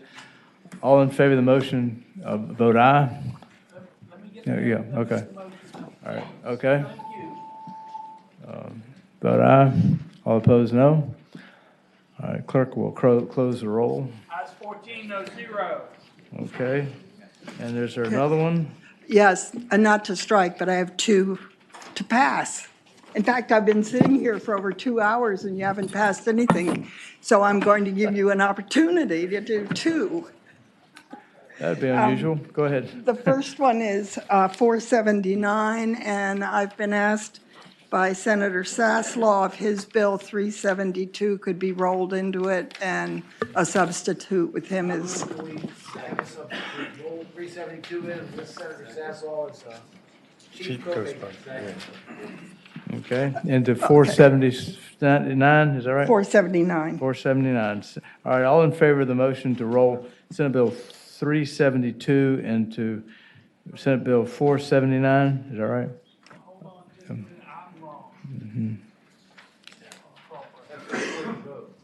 Is it, okay. All right, motion is to roll Senate Bill 372 into Senator Howell's Senate Bill 479. All in favor of the motion, say aye, vote aye. All opposed, no. Okay, and both. Noes 1. And Saslaw and Howell will be co-chief patrons. Okay? Okay. As you may remember, about 3 years ago, we came up with a grand deal where 3 bills were, gun-related bills were passed. And one of them dealt with permanent protective orders. And I just wanted to make sure you understand that permanent protective orders require a judge to be involved to put one, and they're good for up to 2 years. When we passed it 2 or 3 years ago, we did it only for family abuse situations. And I think that actually was because it was sort of a last-minute thing, and I'm not quite sure how it happened. But what this bill does is make it apply for all protective orders. For all permanent protective orders, in addition to family-related, family abuse ones. It would also cover, for example, stalking, or if the protective order was against a neighbor as opposed to an intimate partner. And basically, that's what the bill does. It also closes the gap between the Virginia law and the federal law. Federal law already does this, requires this, and our law does not. And our state police and others, local police, cannot do the federal law, arrest for the federal law. They have to do just the state. So we're just trying to be consistent. Mr. Chairman. Any questions? Senator Serval. I have a question, but I think it's probably for council. I think council could probably answer it faster than Senator Howell. My understanding is that there are basically three kinds of protective orders. There are family abuse orders, and there's a separate order system for children, if a children is subject to abuse. And then there's this third class, which has to do with Stay here, I'll give you my proxy. has to do with people who are not family or household members, which is, I think, what this bill deals with. And just so I'm clear, is what we're doing making the non-family member, non-child protective orders consistent with the family protective orders and the child protective orders? That's correct, Mr. Chairman. Okay, thank Okay. you. All right, any other questions of the patron? Any people would speak in favor?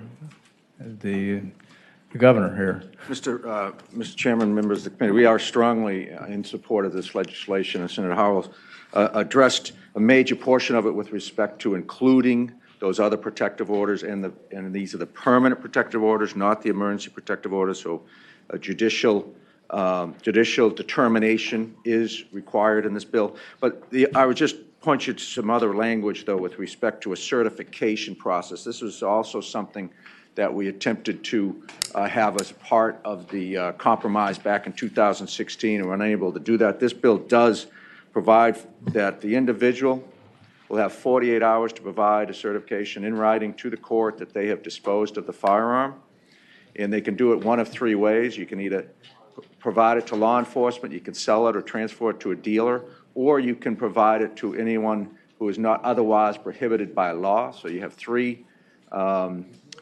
opportunities to get rid of that firearm. Otherwise, you're guilty of a Class 6 felony. So that does provide that language, and then the law enforcement shall provide a written receipt. That's on page 58.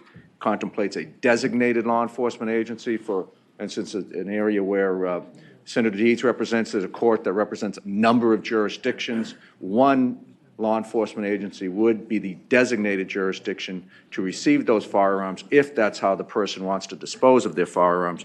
And that is in section G, subsection G, line 77. So law enforcement would be designated. So it does really tighten it up. The law that was passed a few years ago provides for certification, so there is in fact accountability and a verification that the person has turned over the firearm. Okay, any questions of Mr. Moran? Okay, next, all in favor, step right up and say who you are. I'm Dr. Barbara Boardman. I'm a pediatrician, and I'm here for the Academy of Pediatrics. We're speaking in support of this because we're particularly concerned about the issue of dating violence in young women. And we'd like to highlight that women are more likely to die by intimate partner homicide. Access to a gun makes it 5 times more likely that the woman will be killed by her abusive partner. And specifically, research shows that when states broadened their domestic violence-related gun laws beyond federal law to cover abusive dating partners, the states experienced a 13% reduction in intimate partner homicide rates. So we think that we're in favor of this. You say science supports this? Science supports this. Okay, And it will help, and we're concerned about young women and dating violence. good. Thank you very much. Okay, next. Thanks for coming. Mr. Chairman, members of the committee, my name is Tim Farber with the Medical Society of Virginia. Medical Society echoes Dr. Boardman's opinions, and we support this legislation. Which group, what's the name of the group? Medical Society of Virginia. Medical Society? Yes. Doctors, okay. Yes, sir. Doctors support it, okay, as well, and pediatricians, of course. Next. Hi, my name is Lisa Sales. I'm from Fairfax County. Good afternoon, Senators. In late 2011, I just wanted to give you a story behind this. In late 2011, I was sexually assaulted by the son of a Russian spy who was provided safe haven in America. He has been arrested 3 times in Virginia's various jurisdictions and been the respondent to a number of protective orders already. He was never deported and still resides in Virginia, and he has guns. He was my tenant, renting a room in my home, using it to hide out during his father's Moscow arrest. A few months in, as I was changing for bed, I found myself thrown on my back, half naked, his knees spreading my legs forcefully as he unbuckled his red leather belt. and unzipped his pants. An image that today is still emblazoned on my mind. Perhaps had I not fought so hard, I would not have ended up with a number of permanent injuries and surgeries. I fought him for nearly 5 hours. My life was upended, a 7-year protracted court battle that went up to the Virginia Supreme Court and was remanded for a do-over due to jurist errors by not one but 2 judges. It meant I would have to relive it yet again, hours upon hours of legal, weeks-long court battles, repeated, and multiple protective order hearings. In May 2018, it finally came to an end, that part of it anyhow. I knew I had to be part of the solution, and this would be my healing process.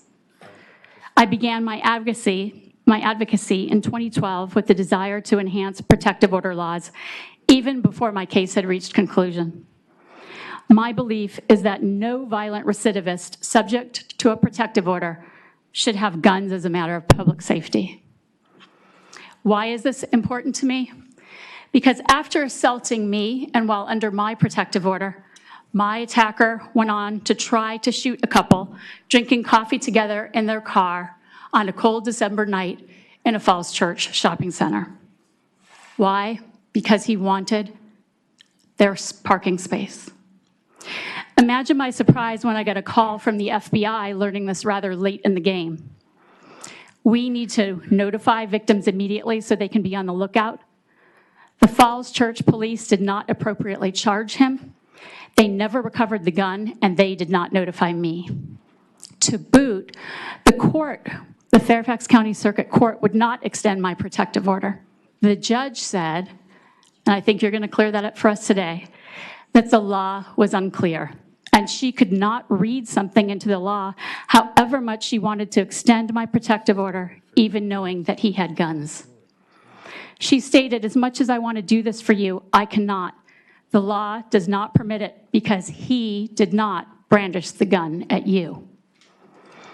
Different jurisdictions have different standards for the same law.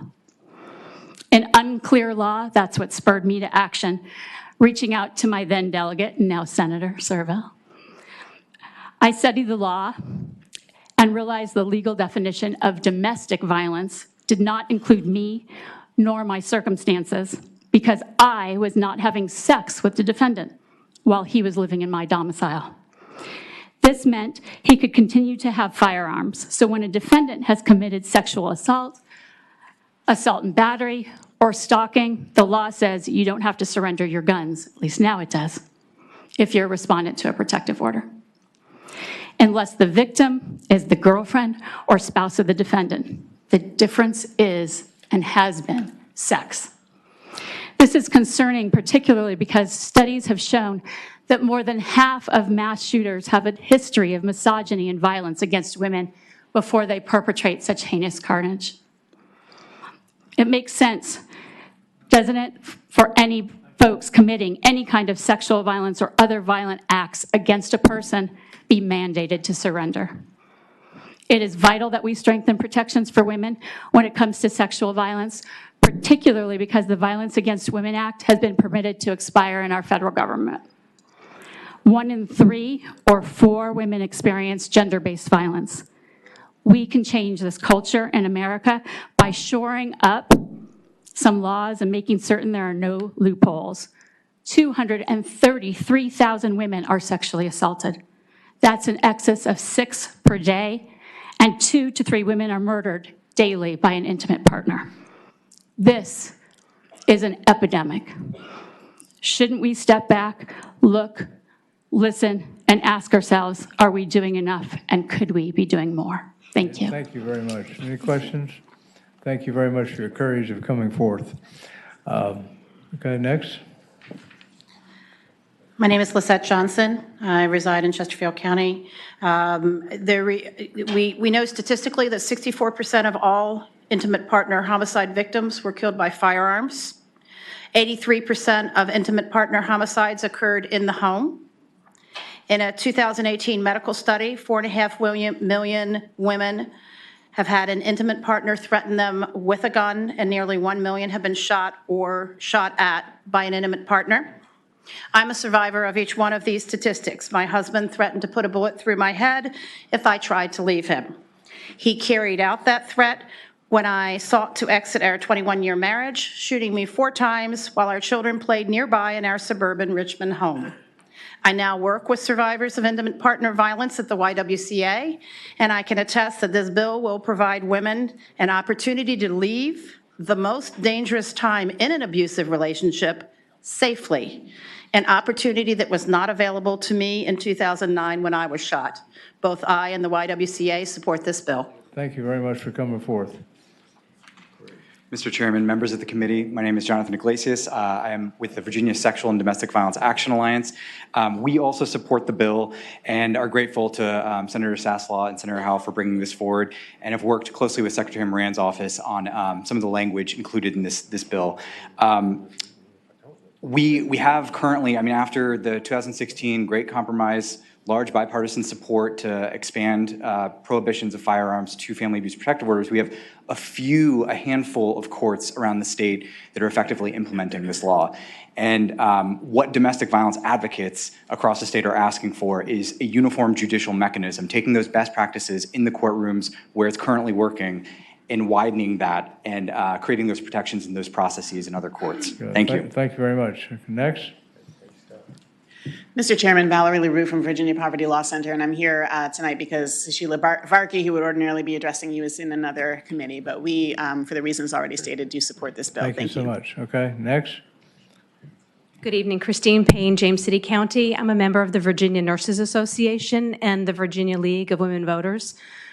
These organizations support a robust approach to gun violence prevention, especially when it comes to vulnerable populations like our children and domestic violence victims. We ask you to support this bill. Thank you very much. Next.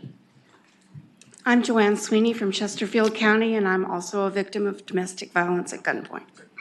Okay, thank you. You're in favor of the bill. That's anybody would like to against the bill? Okay. Looks like we're in good shape. Is there a motion? Can I support it? With the substitute. The substitute is report. Move to put the report to substitute. And there's a second. All in favor of the motion to report the substitute? Was that already there? Yeah, counsel. The way I read this language, one can turn over their firearms and still be found guilty of a crime if they don't file a written certificate. Is that correct? That's correct, Mr. Chairman. Senator Deeds. This does not need to go to finance, correct? No. Okay.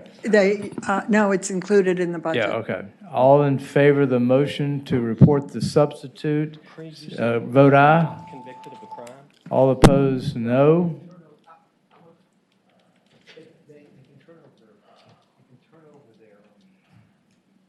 Okay. Clerk will close the roll. Ayes 10, noes 4. Ayes 10, noes 4. Thank you. Congratulations. Thank you. I have one other bill, Senate Bill 581. 581, Senate Bill 581. This bill deals with child access to firearms, and it would increase the penalty from a Class 3 misdemeanor to a Class 6 felony for any person who recklessly leaves a loaded unsecured firearm in a manner as to endanger the life or limb of anyone under the age of 18. Mr. Chairman, it's not immediately obvious, but this is aimed mostly at teen suicides.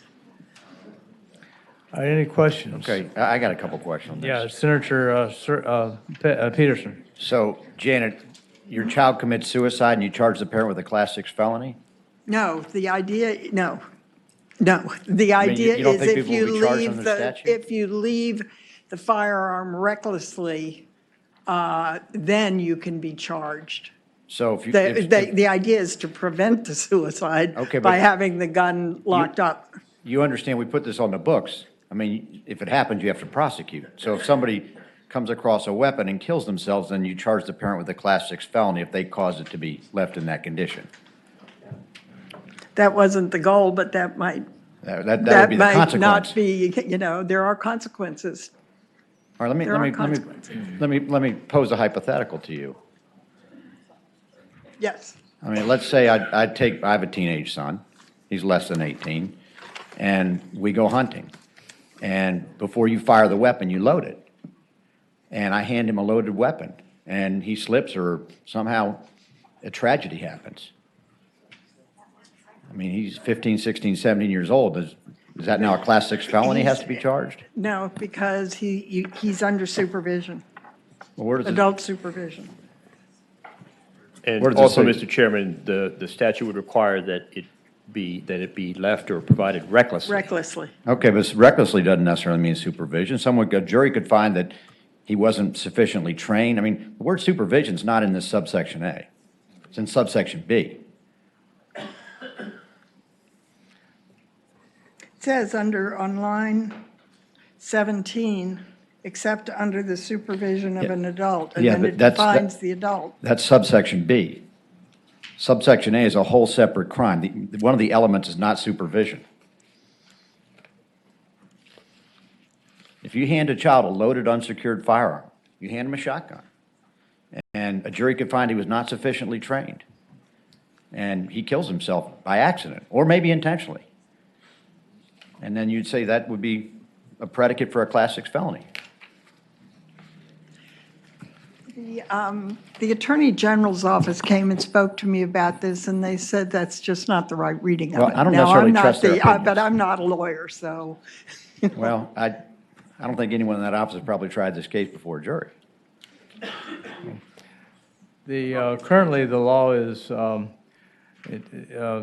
leaving an unsecured firearm to endanger the life or limb of any child under 14 is guilty of a Class 3 misdemeanor. That's the current law. And what you're doing is raising it to 18 and making it a Class 6 felony. Isn't that right? That's all you're doing. It's already, for under 14, that's the law. So you're making it from a Class 3 misdemeanor, which is typically a fine, to a Class 6 felony. Not Class 1 misdemeanor, you just go all the way up to Class 6 felony. If you'd like to put a lesser penalty, that's okay. Why don't we do this? Is it okay to pass this by for the day? Yes, yes, because I would like the Attorney General's office to be here. Let's pass it by for the day. We have other bills to consider without objection, okay? All right, now who's next in line? I have Senator Evans. Yeah, I'm sorry, Senator Newman. Senator Newman. I'm sorry. Mr. Chairman, this is Senate Bill 928. Senate Bill 928. Mr. Chairman, I'm not Don Quixote here, but I may be tilting at a windmill given the earlier day. Mr. Chairman, as everyone on this committee understands, this is a time of transition, and there are over 100 localities throughout the Commonwealth of Virginia that are saying that they are concerned about how they're going to enforce some of the items that are coming forward. This bill basically says that if a locality determines through 15.2.1425 that it wants to continue on as the acts of the Assembly were on January 1st of 2020, they may do that. So instead of someone being a sanctuary city, they will, under the Dillon rule, now have the statutory authority to continue on. So, Mr. Chair, Senator Deeds. This bill basically grandfathers people that already have firearms from existing, or from ordinances that are enacted in the future. Is that correct? That would be exactly correct. That's right. So this abolishes the Dillon rule? Oh, no, that's why we put it in, Mr. Chairman, is if you abolish the Dillon rule, you do it by statute. If you give someone an allowance, that would be special legislation or general legislation, which would give them a narrow ability to make a change in the law. That's what this does. Would Mr. Chairman, Senator, wouldn't this, this would allow any locality to It does just what I said. You're right. Mr. Chairman, you don't violate Dillon because what you do is if we come to a decision in a law, then we allow a locality to sell popcorn. That's not violating Dillon. That's just saying a locality has a new right under Dillon. But I think it's pretty clear what the bill does. Yeah. And so it's a policy decision. I get it. Yeah, we're granting localities the right to exempt themselves from state law. No, Mr. Chair, as I read this bill and as Senator Newman confirmed my reading, what this does is basically exempts people who already have firearms in large capacity magazines or whatever from any ordinances that are enacted pursuant to the legislation we passed last week. That's right. They would be under the Code of Virginia as it was under the Acts of Assembly on January 1st of 2020. So it grandfathers those. Grandfathers. That's right. Yeah, it's just, I thought I was saying that anyway. Anybody in favor, any questions of the patron? Anybody in favor of the bill? I've not brought anyone. All right, we got some people that like your bill, apparently. Mr. Chairman, ladies and gentlemen, Bob Sadler, South Richmond, I strongly support this bill. Okay. Okay, Phil, you too? Yeah, VCDL supports the bill. Okay, next. Patricia Webb, Hanover County, I support the bill. Richard Pyle, Dinwiddie County, I support the bill. Okay. You like the bill too? Mariah Rowland, Louisa County, I support this bill. Okay, people against the bill? Mr. Chairman, Andrew Goddard, Virginia Center for Public Safety. I understand that this allows a locality to decide whether something is constitutional or not. I believe that's something to do with the courts. It doesn't? Not Okay, constitutional. I but- apologize. Yeah. Okay. Good afternoon, Lori Haas, the Coalition to Stop Gun Violence. We oppose the bill for many, many reasons. Thank you. Okay. Next. Good evening, Tanya Shard on behalf of Brady. We oppose the bill for several reasons as Okay. well. Is there any further discussion? Is there a motion? A report. Been moved and seconded to report. Substitute motion, PBI. Substitute motion, is there a second?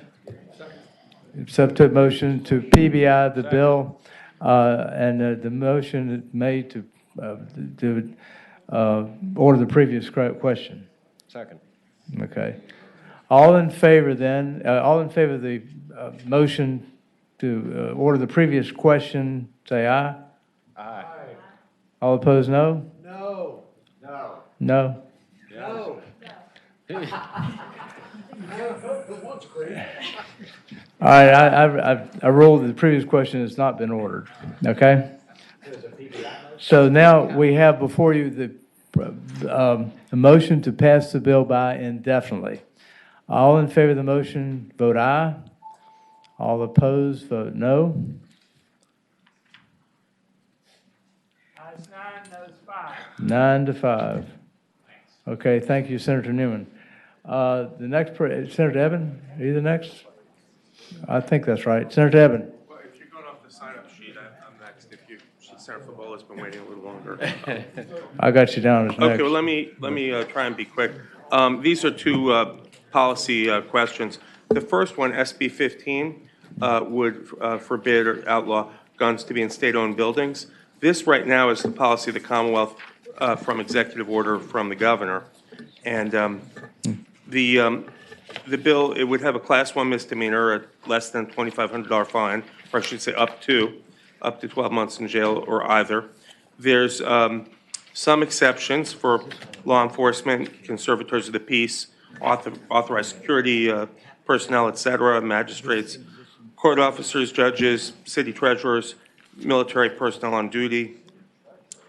Those are people who are allowed to perform, I believe they're people who are allowed to have guns in the performance of their duties.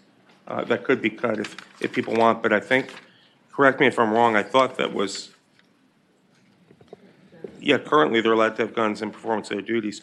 If the committee wants, we could cut it out. I wouldn't mind. But basically, it's for public safety. I put this bill in, I want to be clear, before the issues that occurred recently that, protest. So that's the policy issue, as to whether or not the committee would like to enshrine that policy or leave it through an executive order. Okay, is there any question? Senator Morrissey? Yes, Mr. Chair. Senator, on your bill on lines, beginning in line 24, I'm trying to understand why you have a carve-out for county treasurer or commissioner or deputy commissioner of the Virginia Workers' Compensation Commission. What, and I say this politely, what is so special about them that they get a carve-out? Maybe council can. Mr. Chair, the carve-outs listed are taken from the people who are authorized to bring firearms in courthouses. So the patron, I think it made sense to incorporate those exemptions into this bill, considering these are buildings owned and leased by the Commonwealth, which may include some courthouses and workers' compensation offices. I'd also add that there probably are two other categories of people who should be listed in these exemptions, one of them being correctional officers. Yes. Because correctional officers are allowed to have firearms, and the Commonwealth does own a number of prisons. And the other exception would be fire marshals appointed as police officers. And I have the specific language if the committee would like to hear it, but those would be two other people who I would suggest to be included. Yeah, Senator Norman? No, Senator Morrissey. Is court, maybe counsel can ask this, is court officer the same thing as officer of court? No. Mr. Chairman, court officer is how it is listed in the courthouse statute, which is 18.2-283.1. Okay, any other questions? Is this designed to put into effect the governor's executive order? Yes, Senator. No. Senator Peterson. Well, I was just going to say, we already have an executive order that's in place. Right, correct? and as I said, I'm hoping to enshrine it to make it the permanent policy of the Commonwealth. Okay. And the problem Rather is than- there's a lot of details here. I mean, you got state buildings all over the state. Well, that's what we have now. with I an understand, executive and we order. have a policy right now. Yeah, I kind of think it shouldn't vary governor to governor. From what I can tell, there's not been a major problem with the existing policy. All right, but you would agree with me that the next governor will be the chief executive officer, and they can make that decision.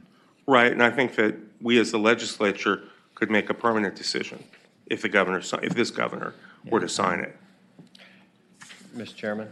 All right, yeah, Senator Oberchain. So this would apply to concealed carry permit holders across the state if they accidentally walked into a building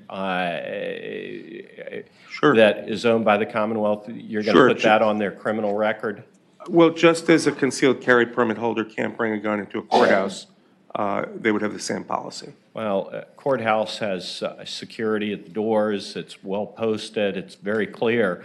But we have, buildings all over the Commonwealth that are not secure buildings, buildings that are open to the public that, and some of them aren't even very well designated as being buildings that are operated for purposes of the Commonwealth. And my concern is, it's varied. I have a lot of concerns, but one is, I get calls all the time from clerks who have people who are coming into the office saying, I'm trying to get my misdemeanor expunged because I can't get into nursing school or professional school.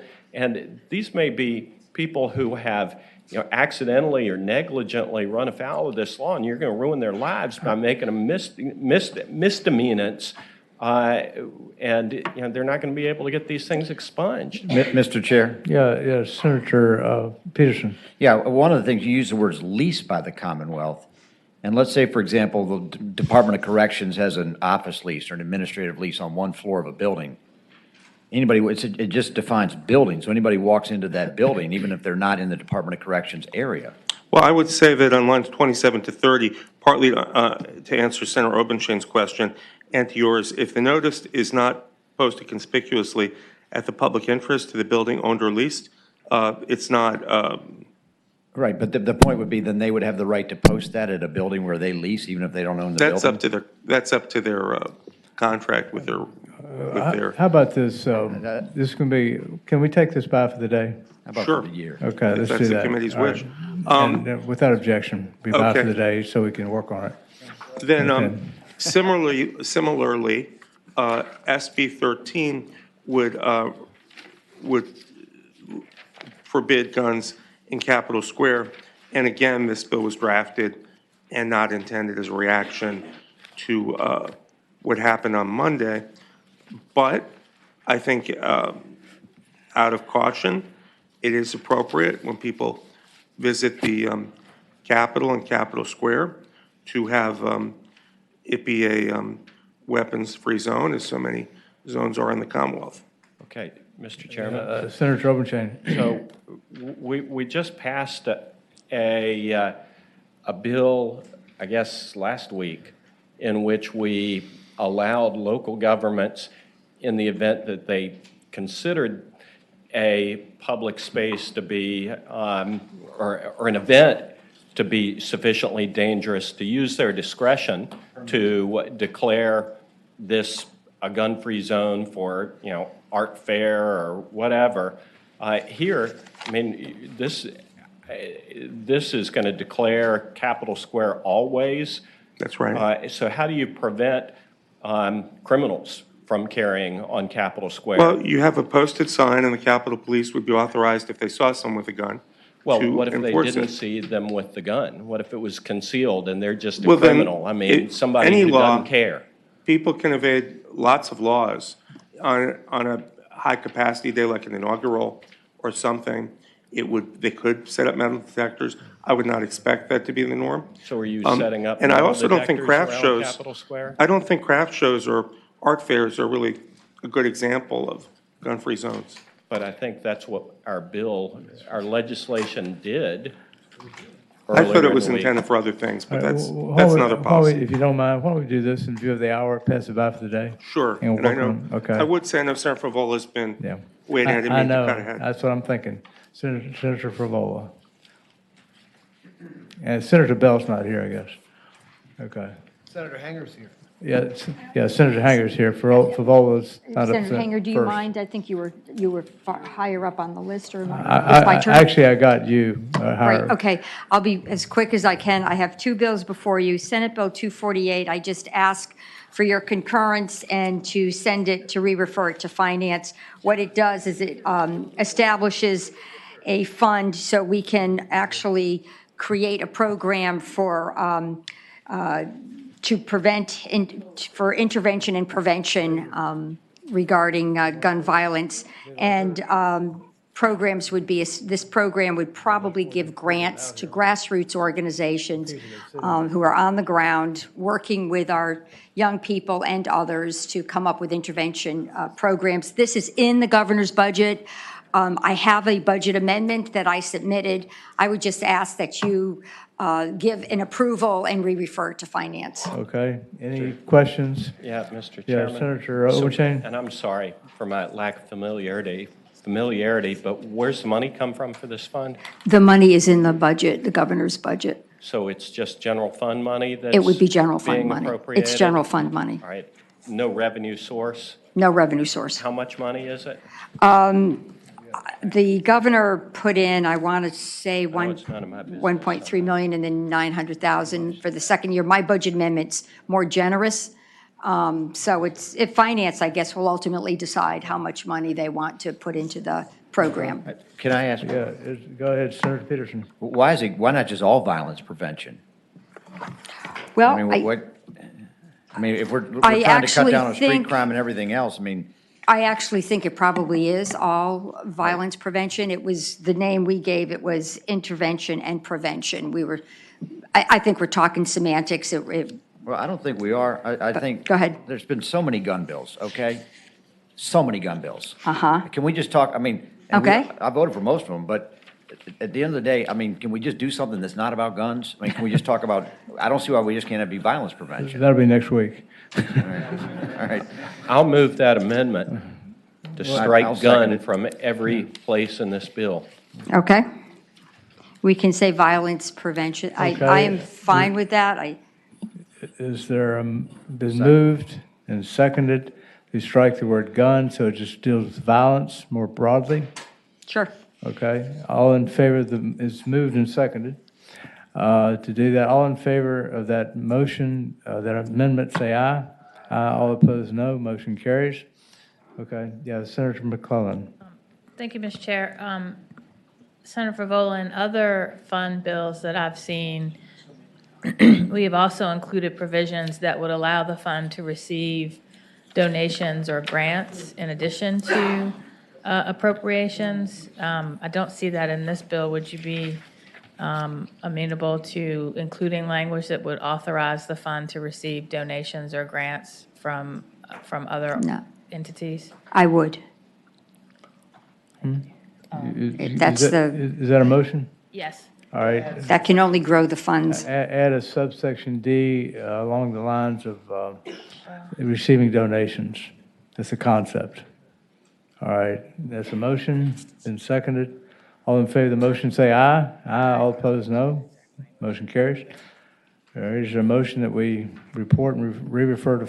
I move we adopt a substitute. That's right. That incorporates all these changes and re-refer to finance. Yeah. Report and re-refer to finance. Well, it'd be amendments, would it? The bill is amended, right? No, it'll be a The substitute. okay, all right, all right. All right, be a substitute. All right, is there a motion to report and re-refer the substitute to finance? Motion made, second. All in favor of the motion, say, vote aye. All opposed, no. Okay.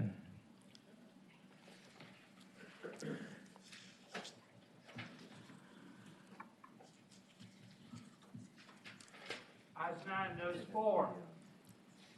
All right, ayes 9, noes 4. Senator, the motion carries. The bill's been reported and re-referred to finance. Do you have Very another good. one, Senate Bill 490? Yes, this one is Senate Bill 490, and what this bill does is it would prohibit any person who has been convicted of a misdemeanor offense of stalking, sexual battery, and/or assault and battery of a family or household member from purchasing, possessing, or transporting a firearm. Then after 5 years, the person would be able to petition the court to allow, to ask permission to be able to possess a firearm once again. The bill does outline certain factors that the judge should consider in making this determination. Whether there was an issuance of a protective order during that 5 years, whether there was a violation of a protective order, whether there was evidence of misuse of alcohol or controlled substance, or a successful completion of treatment for misuse for alcohol or controlled substance, and successful completion of a batter intervention program. So what it does is it takes a firearm away from somebody who has been convicted of the crimes I just outlined, and we have evidence that says violence always escalates, and unfortunately, in the situations in the crime categories I identified, women are more often than not the victims. I can give you statistics and examples. There are people here who are Mr. Chair, ready to can I testify. ask- Yes, Senator Deeds. I'd like to ask counsel a question. My understanding is under federal law, people lose their gun rights under these code, if they're for these offenses already, and there's really no way for them to get their rights back. What this bill adds is a right to get your firearms back. Is that provision going to be preempted by federal law? Mr. Chairman, a couple points with Senator Deeds' questions. The first question is whether or not these crimes are prohibited under federal law, and federal law just prohibits misdemeanor crimes of domestic violence. So, right, so some of these sexual battery may encompass more conduct than the federal prohibition provides. With respect to the second, Senator Deeds is correct. Currently, there is no federal way to restore firearms rights for those misdemeanor crimes of domestic violence.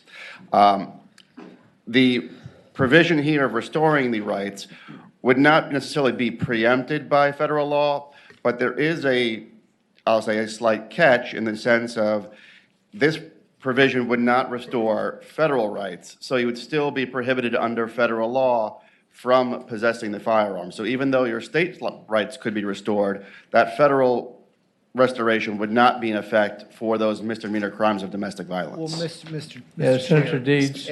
If Charles, if you could, what position does that then put the gun owner in? If he owns a gun, it's legal under state law, but it's not under federal law, he's still subject to prosecution, am I right? Right. Correct. He would still be subject to prosecution under federal law. Mr. Chair. Yeah, Senator Peterson. I think this is another example of, we're getting into a code section where we don't know what we're doing. And there's all sorts of ramifications to this. I mean, if we change our state law and give them a right of restoration, it could violate federal law. You know, I just feel like we're throwing as many laws on the books as we can without really thinking about what we're doing, quite frankly. Okay, well, let's do this. Why don't we hear the people here and then maybe pass it by for the day so we can look at it more carefully, because in view of the time. Yeah. Good evening.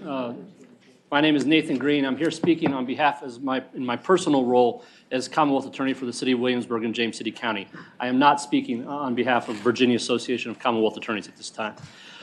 I think this is a very good bill. I think this recognizes the existing federal law and also provides for the restoration of individuals' rights so they are not banned for life. But wouldn't they still be liable to federal prosecution?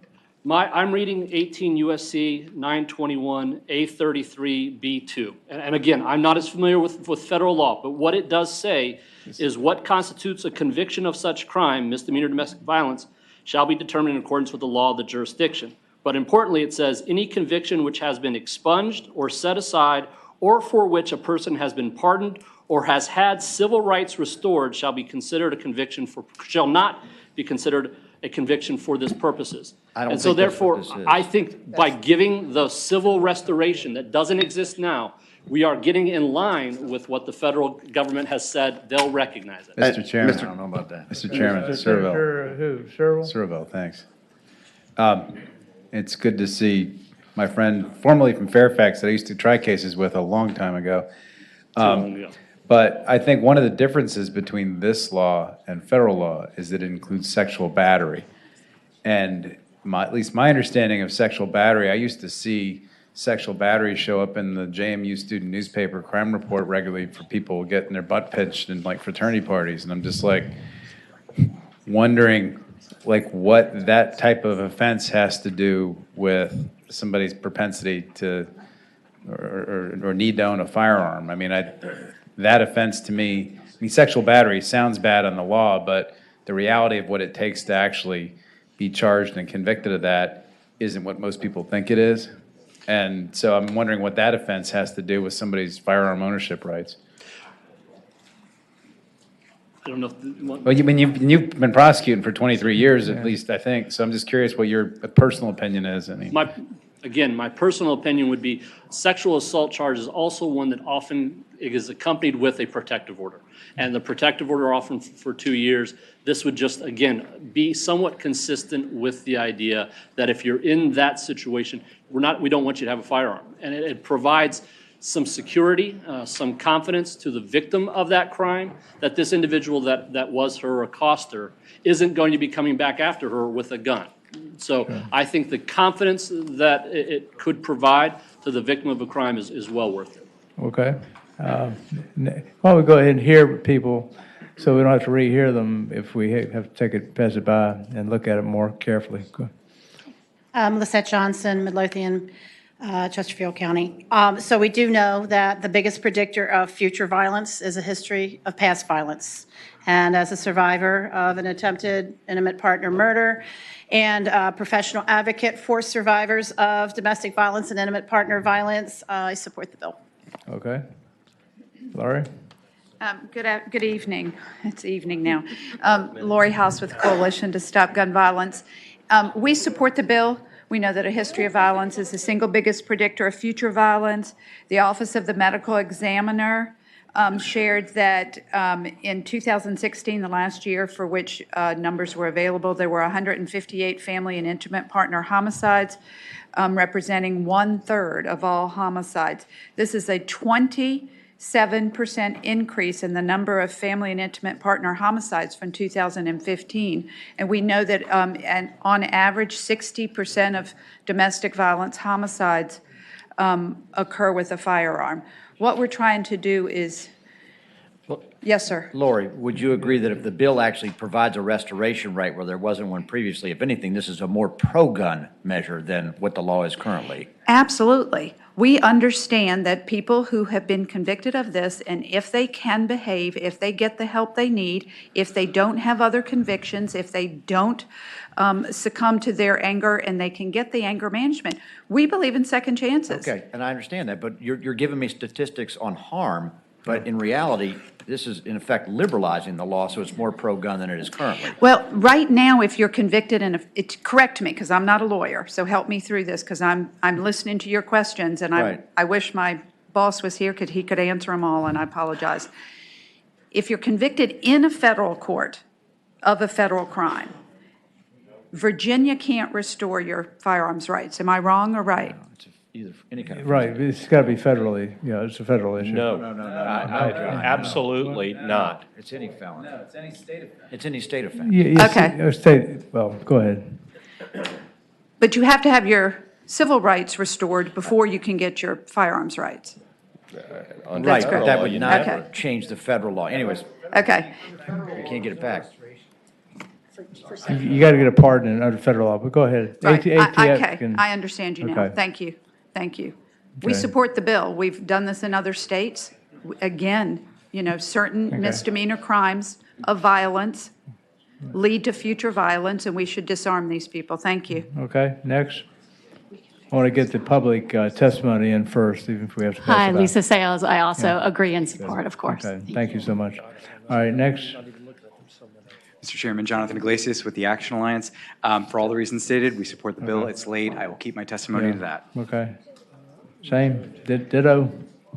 Ditto, Mr. Chairman. Okay, good, all right. Without objection, go ahead.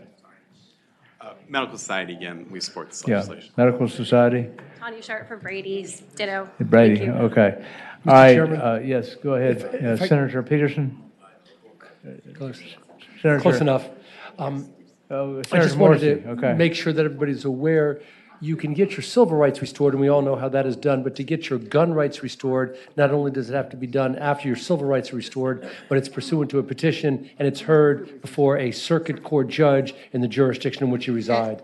Mr. Chair, and the point is, this deals with misdemeanors, and the misdemeanor offense is you don't have to go through the restoration of civil Right. rights. But under federal law, there's no process Correct. for restoration. Okay, all right, Phil, you like the bill Okay, or not? well, yeah, the only part of this bill that we don't like is the extension of more misdemeanors that take away your rights. So it's the additional stuff other than the domestic violence Okay, that we don't like. Thank you. okay. All right, without objection. That was a pretty Yeah. mild. Without objection, we've heard the public testimony. We're going to look at the technical issues. We'll pass it by for the day, okay? Okay, Is it- thank you, Mr. Yeah. Chairman. I got one out, so I'm happy. Yeah. Okay, Senator Bell, you're next, I believe, and then Hanger and Mason, I think. Mason here? Thank you, Mr. Chairman. Do you care which one I go to first? No, which one you want to take? 263. 263. So Bill 263, okay?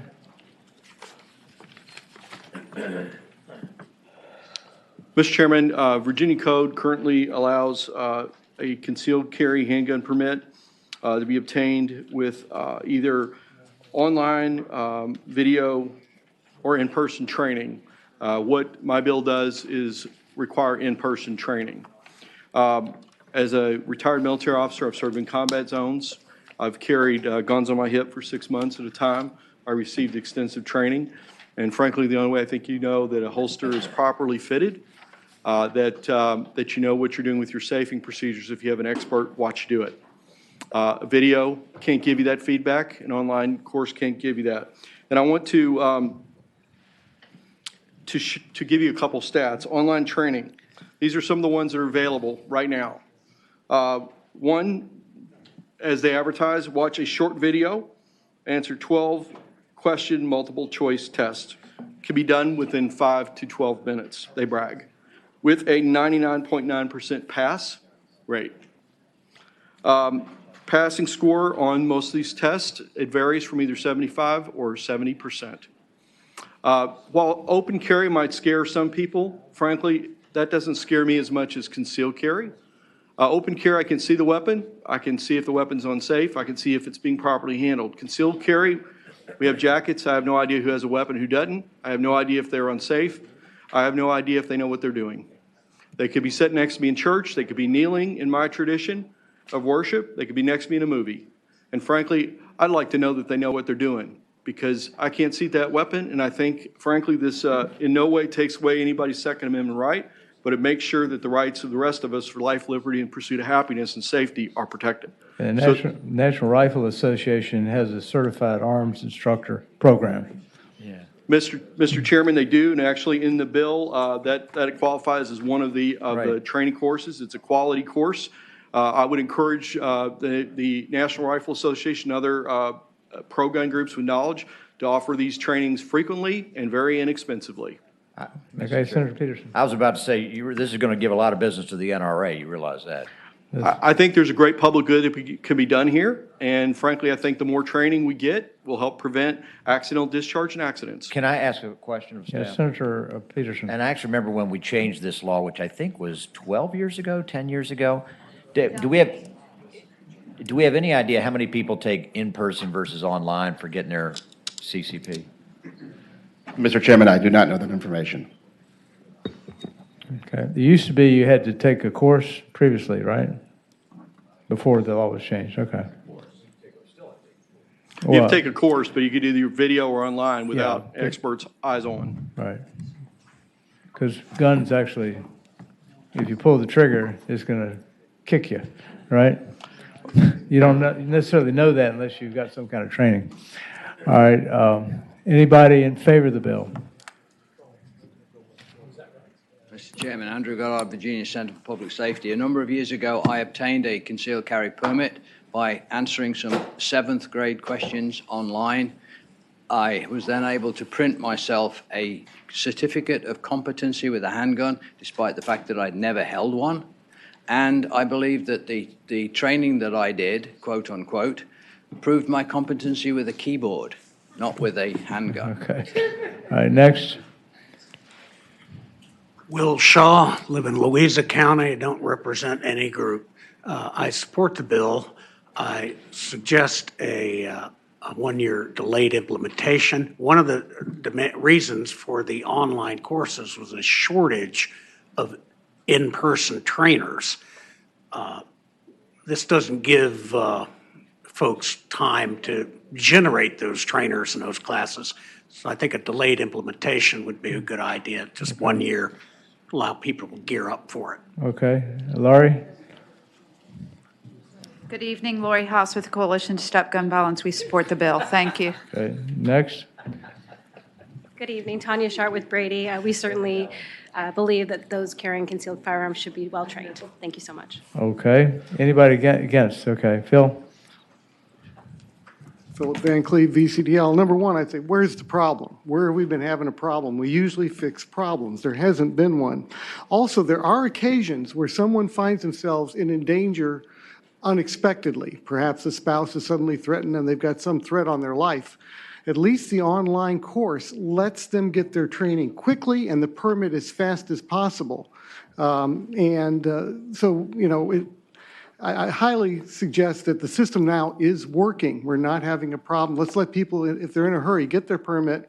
They can also go back for additional training. I know while I was waiting for my permit the very first time, I ended up going to 2 or 3 classes just because I wanted to make sure I knew what I was doing. And I think most gun owners are that responsible and why we haven't had any problems. Mr. Chairman, question for the speaker. Senator Morrissey. Good evening, Mr. Van Cleve. We've had many discussions over a decade, various bills, and sometimes we've agreed to disagree. But one of the things that has been consistent with our conversations is you told me about the level of training that somebody gets when they want to obtain a concealed gun permit. And you've emphasized that in conversations with me on numerous occasions. Therefore, I'm surprised that you would not support this bill that would require that I'll call it, it's not even intensive training, but it's far more rigorous than passing 10 questions after 5 minutes online. Wouldn't you agree? Well, I would say that a lot of people know a whole lot about guns before they even get a permit. Not everybody's a novice, and they may want to go through this to get the official part of that to get their permit, or there could be an emergency where they need to go quickly. Again, where's the problem? If we're looking at a problem, where are permit holders doing things where it's coming up as an issue? I'm saying it's not. It's really much to do about nothing. Thank you, Mr. Chairman. Okay, next. Patricia Webb, Hanover County. I'm a licensed gun dealer. I am an NRA certified instructor. I teach these courses. I would actually stand to profit for this bill, and yet I oppose it. My husband, for instance, just to give you an idea, grew up with guns. His idea of a good date was to take me shooting because it was cheap. We could buy a big box of 22s, go out and plink for the afternoon, and didn't cost a lot of money.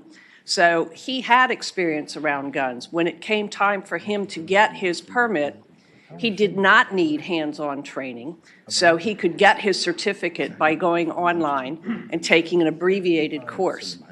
Now, what I see as an instructor is I see husbands that already have concealed handgun permits and want to come in and sit in on the class with their wives to get a refresher. I see wives or husbands, people that come to me and say, I want a hands-on class because I want to refresh my skills. I want to learn certain things that are particular to concealed carry as opposed to just going to the range and target shooting. I see responsible people. You are never going to legislate responsibility into the public.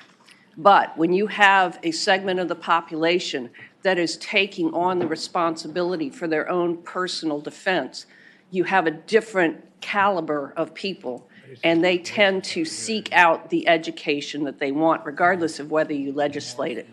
But as Philip said, there are instances where people need that quick class.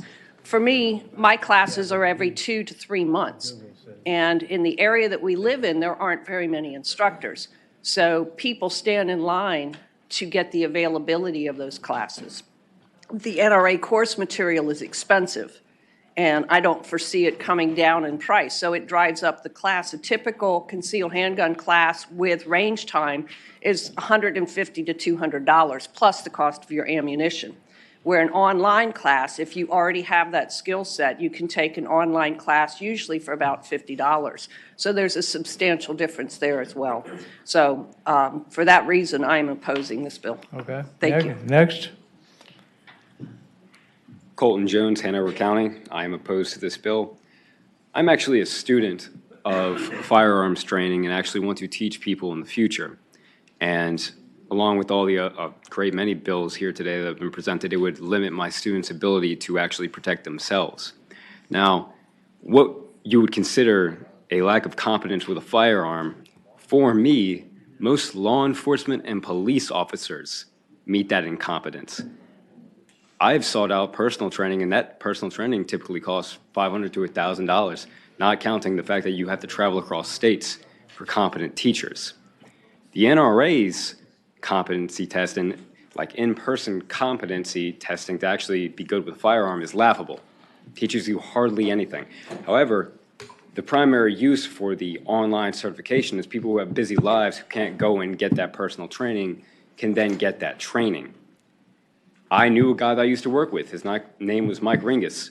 Mike was about to retire, and he wanted to get a concealed carry permit for the gun that he had. He tried to attend in-person training, I think at Green Top, multiple occasions. They kept canceling it because of the weather.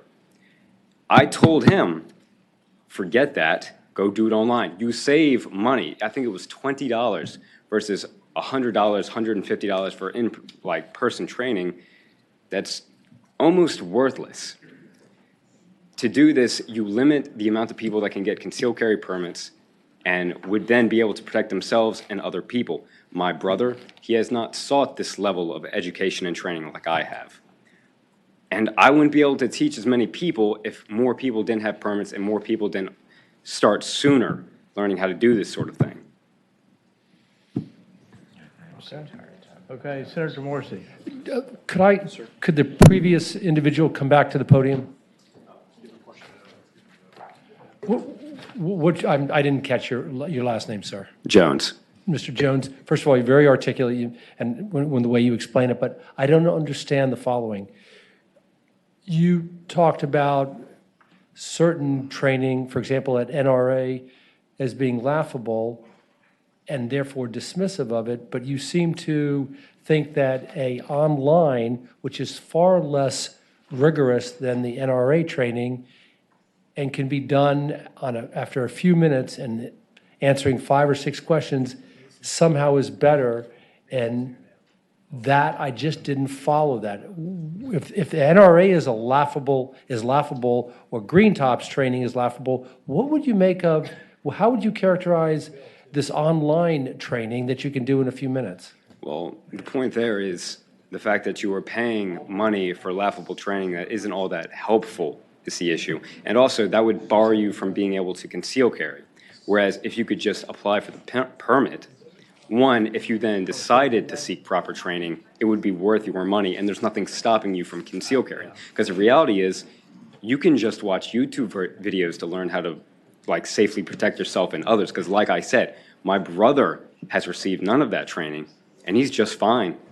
And right now, there's not many places where I can teach him a lot because most indoor ranges very much limit the ability of what you can do and teach, stuff that would actually save your life. So my issue with it is it bars the amount of people that would then be able to get a permit. Like I said with my coworker, Mike Ringus, he could not because they kept postponing the training session. Okay. Thank you for your time. Okay, next, and the NRA's got a great program, don't they? Yes, sir. DJ Spiker, National Rifle Association, in deference to Senator Bell, who's very complimentary, which we do appreciate, as well as Senator Peterson's comments. Unfortunately, we oppose this bill. It's been NRA policy to oppose any policy that restricts or limits the ability to apply for or get a concealed carry permit. We do have penalties on the books already for reckless behavior, as we've already talked about in some previous legislation. There are penalties for those things. Individuals who have concealed carry permits historically have not demonstrated that recklessness, and those concerns, we do have penalties in the books. Another concern are more rural, more sparsely populated areas. Removing ability for video or online training could impact the ability to get concealed carry permits. So ultimately, we oppose legislation, but appreciate the senator bringing it forward and his compliments to our organization. Okay, good. Thank you. Again, just quickly, if you don't mind. Yes, good evening, ladies and gentlemen. Mariah Rowland, Louisa County. I do oppose this legislation. I'm one of the many Virginians who chose to take their course online, grew up with firearms, and I was very confident and comfortable with them. And this was a formality for me to be able to get my concealed carry permit. If we take this away, there are so many people who are going to be hurt by that are going to have to try and find one of these very difficult to come by slots in a class. We can get a college degree online. Do you think those degrees aren't valid because they got them online? Let me ask you, before we changed the law in whatever it was, 12 years or so ago, you had to take a competency test, didn't you? I believe so. Okay. This basically restores that, doesn't it? Doesn't mean that it was right. Well, The Jim okay. Crow All laws right. that we took off the books certainly weren't valid. We don't want to put them back on, right? I just want to clarify that that's basically what you're doing. Well, just because we took something off the books, there was a Okay. reason it came off the books. Okay. All right. Thanks. Good evening, Richard Pyle, Dinwiddie County. I oppose this. I believe in firearms training. I really do. I believe that one should go out and get that training. I also believe that the Second Amendment shall not be infringed, and that you cannot infringe upon a right just by saying that, well, we want to know who's got that gun underneath their coat. I think that in the end, this is going to hurt women at risk. I think that's the primary thing that it's going to hurt, because when a woman has and this has been, they have this catastrophic situation happen in their life with an abusive husband or something like that, and they want to suddenly protect themselves with a firearm. They want to go out and get that concealed carry permit as fast as possible, and this is going to delay that. Some training is better than no training, and that's all I got today. Thank you. There are some people, though, that have not had any training and never shot a gun before. Don't they need to have some training? Yes, I absolutely believe that they do, but having that competency test, getting into those classes, it's going to delay that, and having someone be able to be armed quickly sometimes is necessary. Okay, thanks. All right, you want to wrap it up? Mr. Chairman, I'll just make a couple of brief wrap-ups. Mr. Van Cleve said this is a solution looking for a problem. I disagree with that very strongly. There's a number of different online sites and studies, one of which is frankly a pro-gun site, concealedcarry.com. They list a massive study on negligent discharge, and they recently had in 2017, there were 300 of them. And I would point out that out of those 300 negligent discharges, half of them resulted in injury or death to the innocent bystanders. So I would say there is an issue, and 6 minutes of training just isn't enough. Okay. And then back to the issue of the last gentleman mentioned constitutionality. We're talking about a concealed handgun. We're not talking about open carry. And the Supreme Court ruled in the Heller case, and Judge Scalia said that the Constitution doesn't give you concealed carry the ability. So this is something the Constitution, I think, says a well-regulated militia. It doesn't say free-for-all. And requiring more than 6 minutes of training and requiring in-person competency, I think, is something that we owe everyone to know what the people have these guns, know what they're doing. Okay, is there a motion? Is there a second? Been moved and seconded to report the bill. It does not need to go to finance, right? All in favor of the motion, vote aye. All opposed, vote no.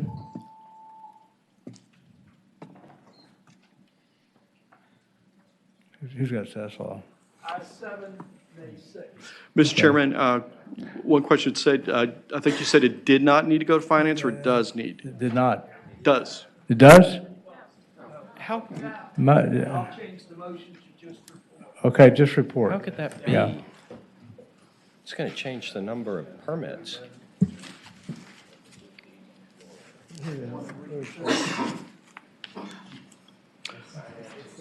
Who's got, all right, okay, do you have another bill? All right, very quickly, if possible.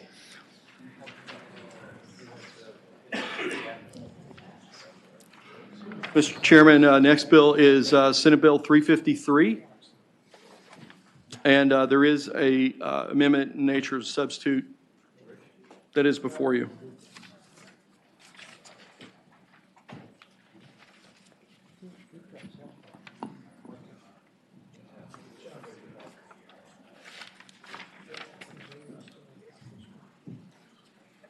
Senator, Mr. Chair, can I ask a question? Yeah, Senator, this is, first of all, we have before us Senate Bill 353 dealing with outdoor shooting ranges. Senator Deeds. I want to understand why this wouldn't be subject to a local zoning ordinance. Mr. Chairman, it very well could be, Okay. but in my county, the county board has failed to do anything about it. And I pass around an article where a lady was shot in her backyard on Labor Day, and in fact, we've had 7 other instances where people were shot or had bullets pulled from the back of their homes. Mr. Chairman? This is, I believe, an issue that is infringing the safety of people around the Commonwealth. Okay, Mr. Senator Chairman, Trobenchain. Was any consideration given to limiting its application somehow to certain heavily populated counties in a certain planning district? Mr. Chairman, actually, if the substitute that's before you actually does include some limitations, it includes, without naming, I worked with a number of groups to try to make sure that we did this in the right way. We looked at what had been done in other states, and I'll direct you to line 26, localities, population less than 300,000.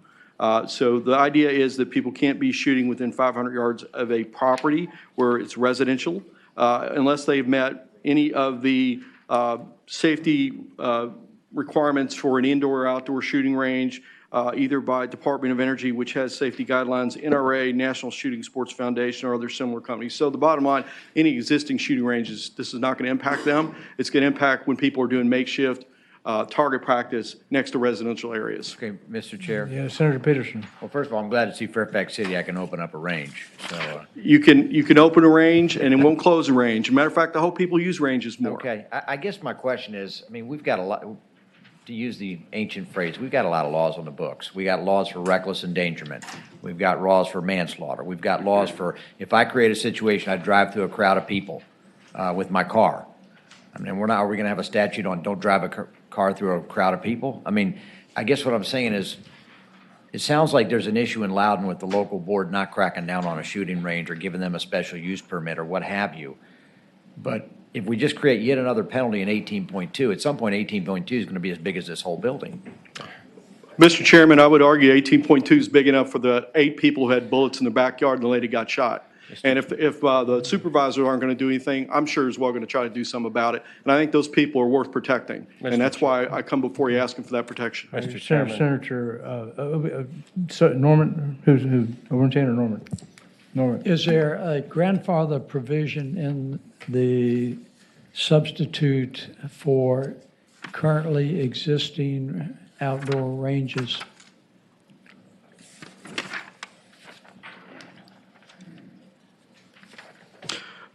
Mr. Chairman, if you go to line 21 in the substitute, the provisions shall not apply to any commercial outdoor shooting range, gun club, or sportsman club where someone pays a fee, retains a membership to use such facilities. Outdoor shooting ranges within 500 yards of any property zoned for residential use, if the outdoor shooting range owner. So it does Chairman, exempt them. I read that, but how about, is it grandfather outdoor shooting ranges where there are not fees being paid? Mr. Chairman, in a case where there could be a membership without a fee, then if they have a membership, they're good to go. This only includes, it does not include any indoor facilities. Mr. Chairman, we looked at the code, and indoor facilities wouldn't pose a risk because there would be protection. So outdoor is really the issue we're trying to address. And to the previous comment, I'd be willing to make an amendment to make sure that's clear, because frankly, I don't want to impact any outdoor ranges. I wish people would go to ranges, or this also says that they go to a property with 20 acres of land, so then there's not a danger of firing into a residential area. I think responsible gun owners aren't doing this. This is just, frankly, a few bad actors.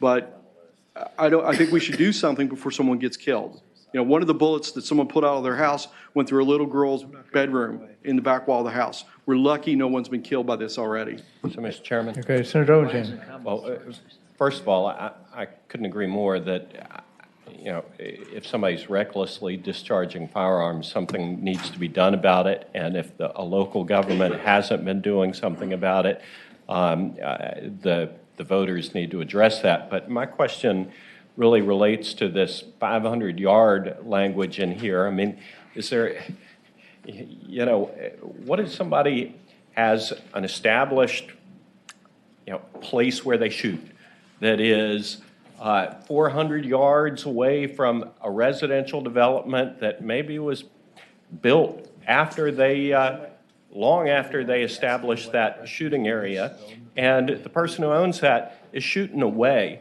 from the development. I mean, doesn't this create kind of a perverse incentive for them to go out to 600 yards and shoot back towards the development so they're not going to be in violation of this law? Mr. Chairman, I would hope it would not do that. I hope not. Certainly, that's not the intention. And frankly, the 500 yards was selected as a pretty conservative range. Many weapons, like an AR-15, can go up to 1,000 yards. So you could certainly make an argument to make this farther. And one of the biggest issues, if it's not an approved firing range, is the elevation. If it's not completely flat, then you have a chance for ricochet. And if there's large rocks or stones there, it could easily ricochet off that.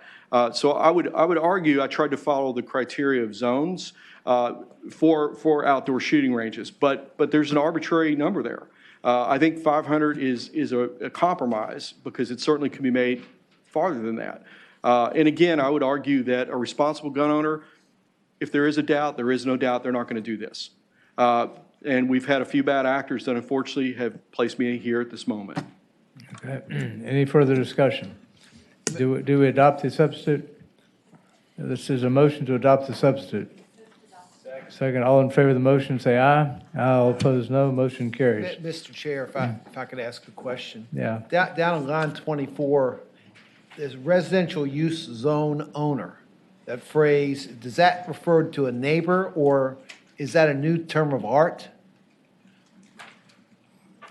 Mr. Chairman, we're trying to classify a residential area, and this was the most descriptive that we could come to classify that. Again, the intention was not to create a new classification, and I would also be willing to amend that if the center had a better way of putting it. Mr. Chair, I'm just wondering if you're 500 yards within a residential property, and that's 2 or 3 property owners that you're within 500 yards of, which one do you have to, are you 2 out of 3, or?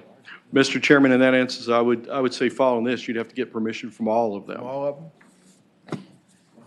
Unless you own the property. Who would prosecute this for a civil penalty? Mr. Chairman, I would argue it'd be the local Commonwealth's attorney. All right. Okay. Or the county attorney? Does this need to go to local government at all? Anybody, council, does this need to go to local government? No. Not necessarily. Okay. Well, Mr. Yeah, Senator Deeds.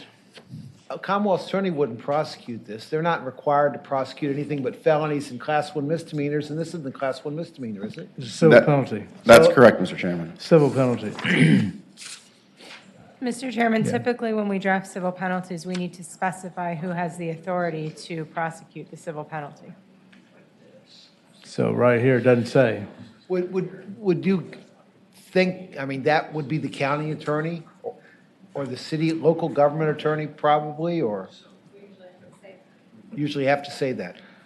Yeah. Do you want to say what, county attorney or local government attorney or what? Mr. Chairman, I would defer to council what is the most accurate classification.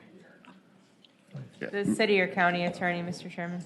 All right. Is there a motion to have a line amendment be prosecuted by the? Mr. Chair, I'd move we pass this bill by for the day because there seems to be a number of issues related to specific meanings, and I'm not certain, given the late hour, we're going to get this figured out before. Without objection, we'll pass it by today. Mr. Chairman, I'm happy to pass by. I know this is complicated and this is a touchy issue. I would invite and welcome any of your help to make this right. Okay, fine. Now, Senator Hanger's been sitting there. I think we will make that the last, how many bills you got? Mason's here too. I know. If you want to go to midnight, it's fine with me. Mr. Chairman. It's only 7:18 p.m., okay. Mr. Chairman, I know that there are a bunch of people here, or I thought there were a bunch of people here who've been waiting for Senator Marsden's bill. I understand, and I understand. I mean, if we're not going to take it up, right. I wish that we would let them go. Yeah, they could we go, are. we'll come back. They, I understand, they live in Hanover. Is that right? Senator McDougal told me that.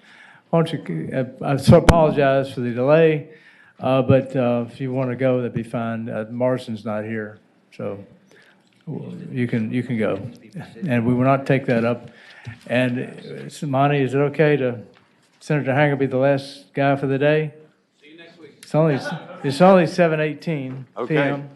7:19. Okay, Senator Hanger. Thank you, Mr. Chairman. Thank you all for coming and listening, and apologize for the delay. Senate Bill 173, which I think will be fairly short, at least to explain, and then I'll certainly entertain any questions you have. And I know you're tired of talking about guns, but this does reference guns, but not in a way that some of the bills do. This deals with school property. We currently have a prohibition on weapons and specifically firearms on school property, and also stun guns. This speaks to stun guns. Mr. Chairman, I've here recently have been surprised actually at the number of people, specifically women, that prefer to carry these taser stun guns.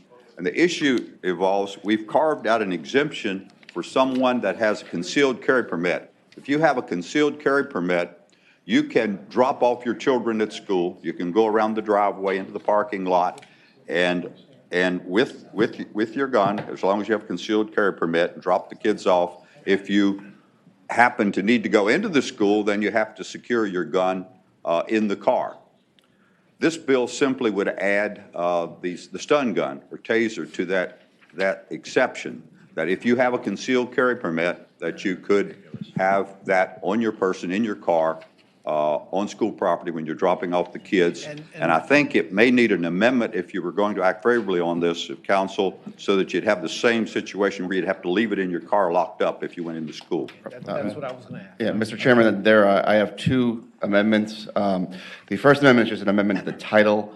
On line 5, strike exemption for holder of concealed handgun permit and insert exemptions. And then on line 41, after firearm, insert or a stun weapon, so that the stun weapon could be secured in a closed container, as the senator alluded to. Okay.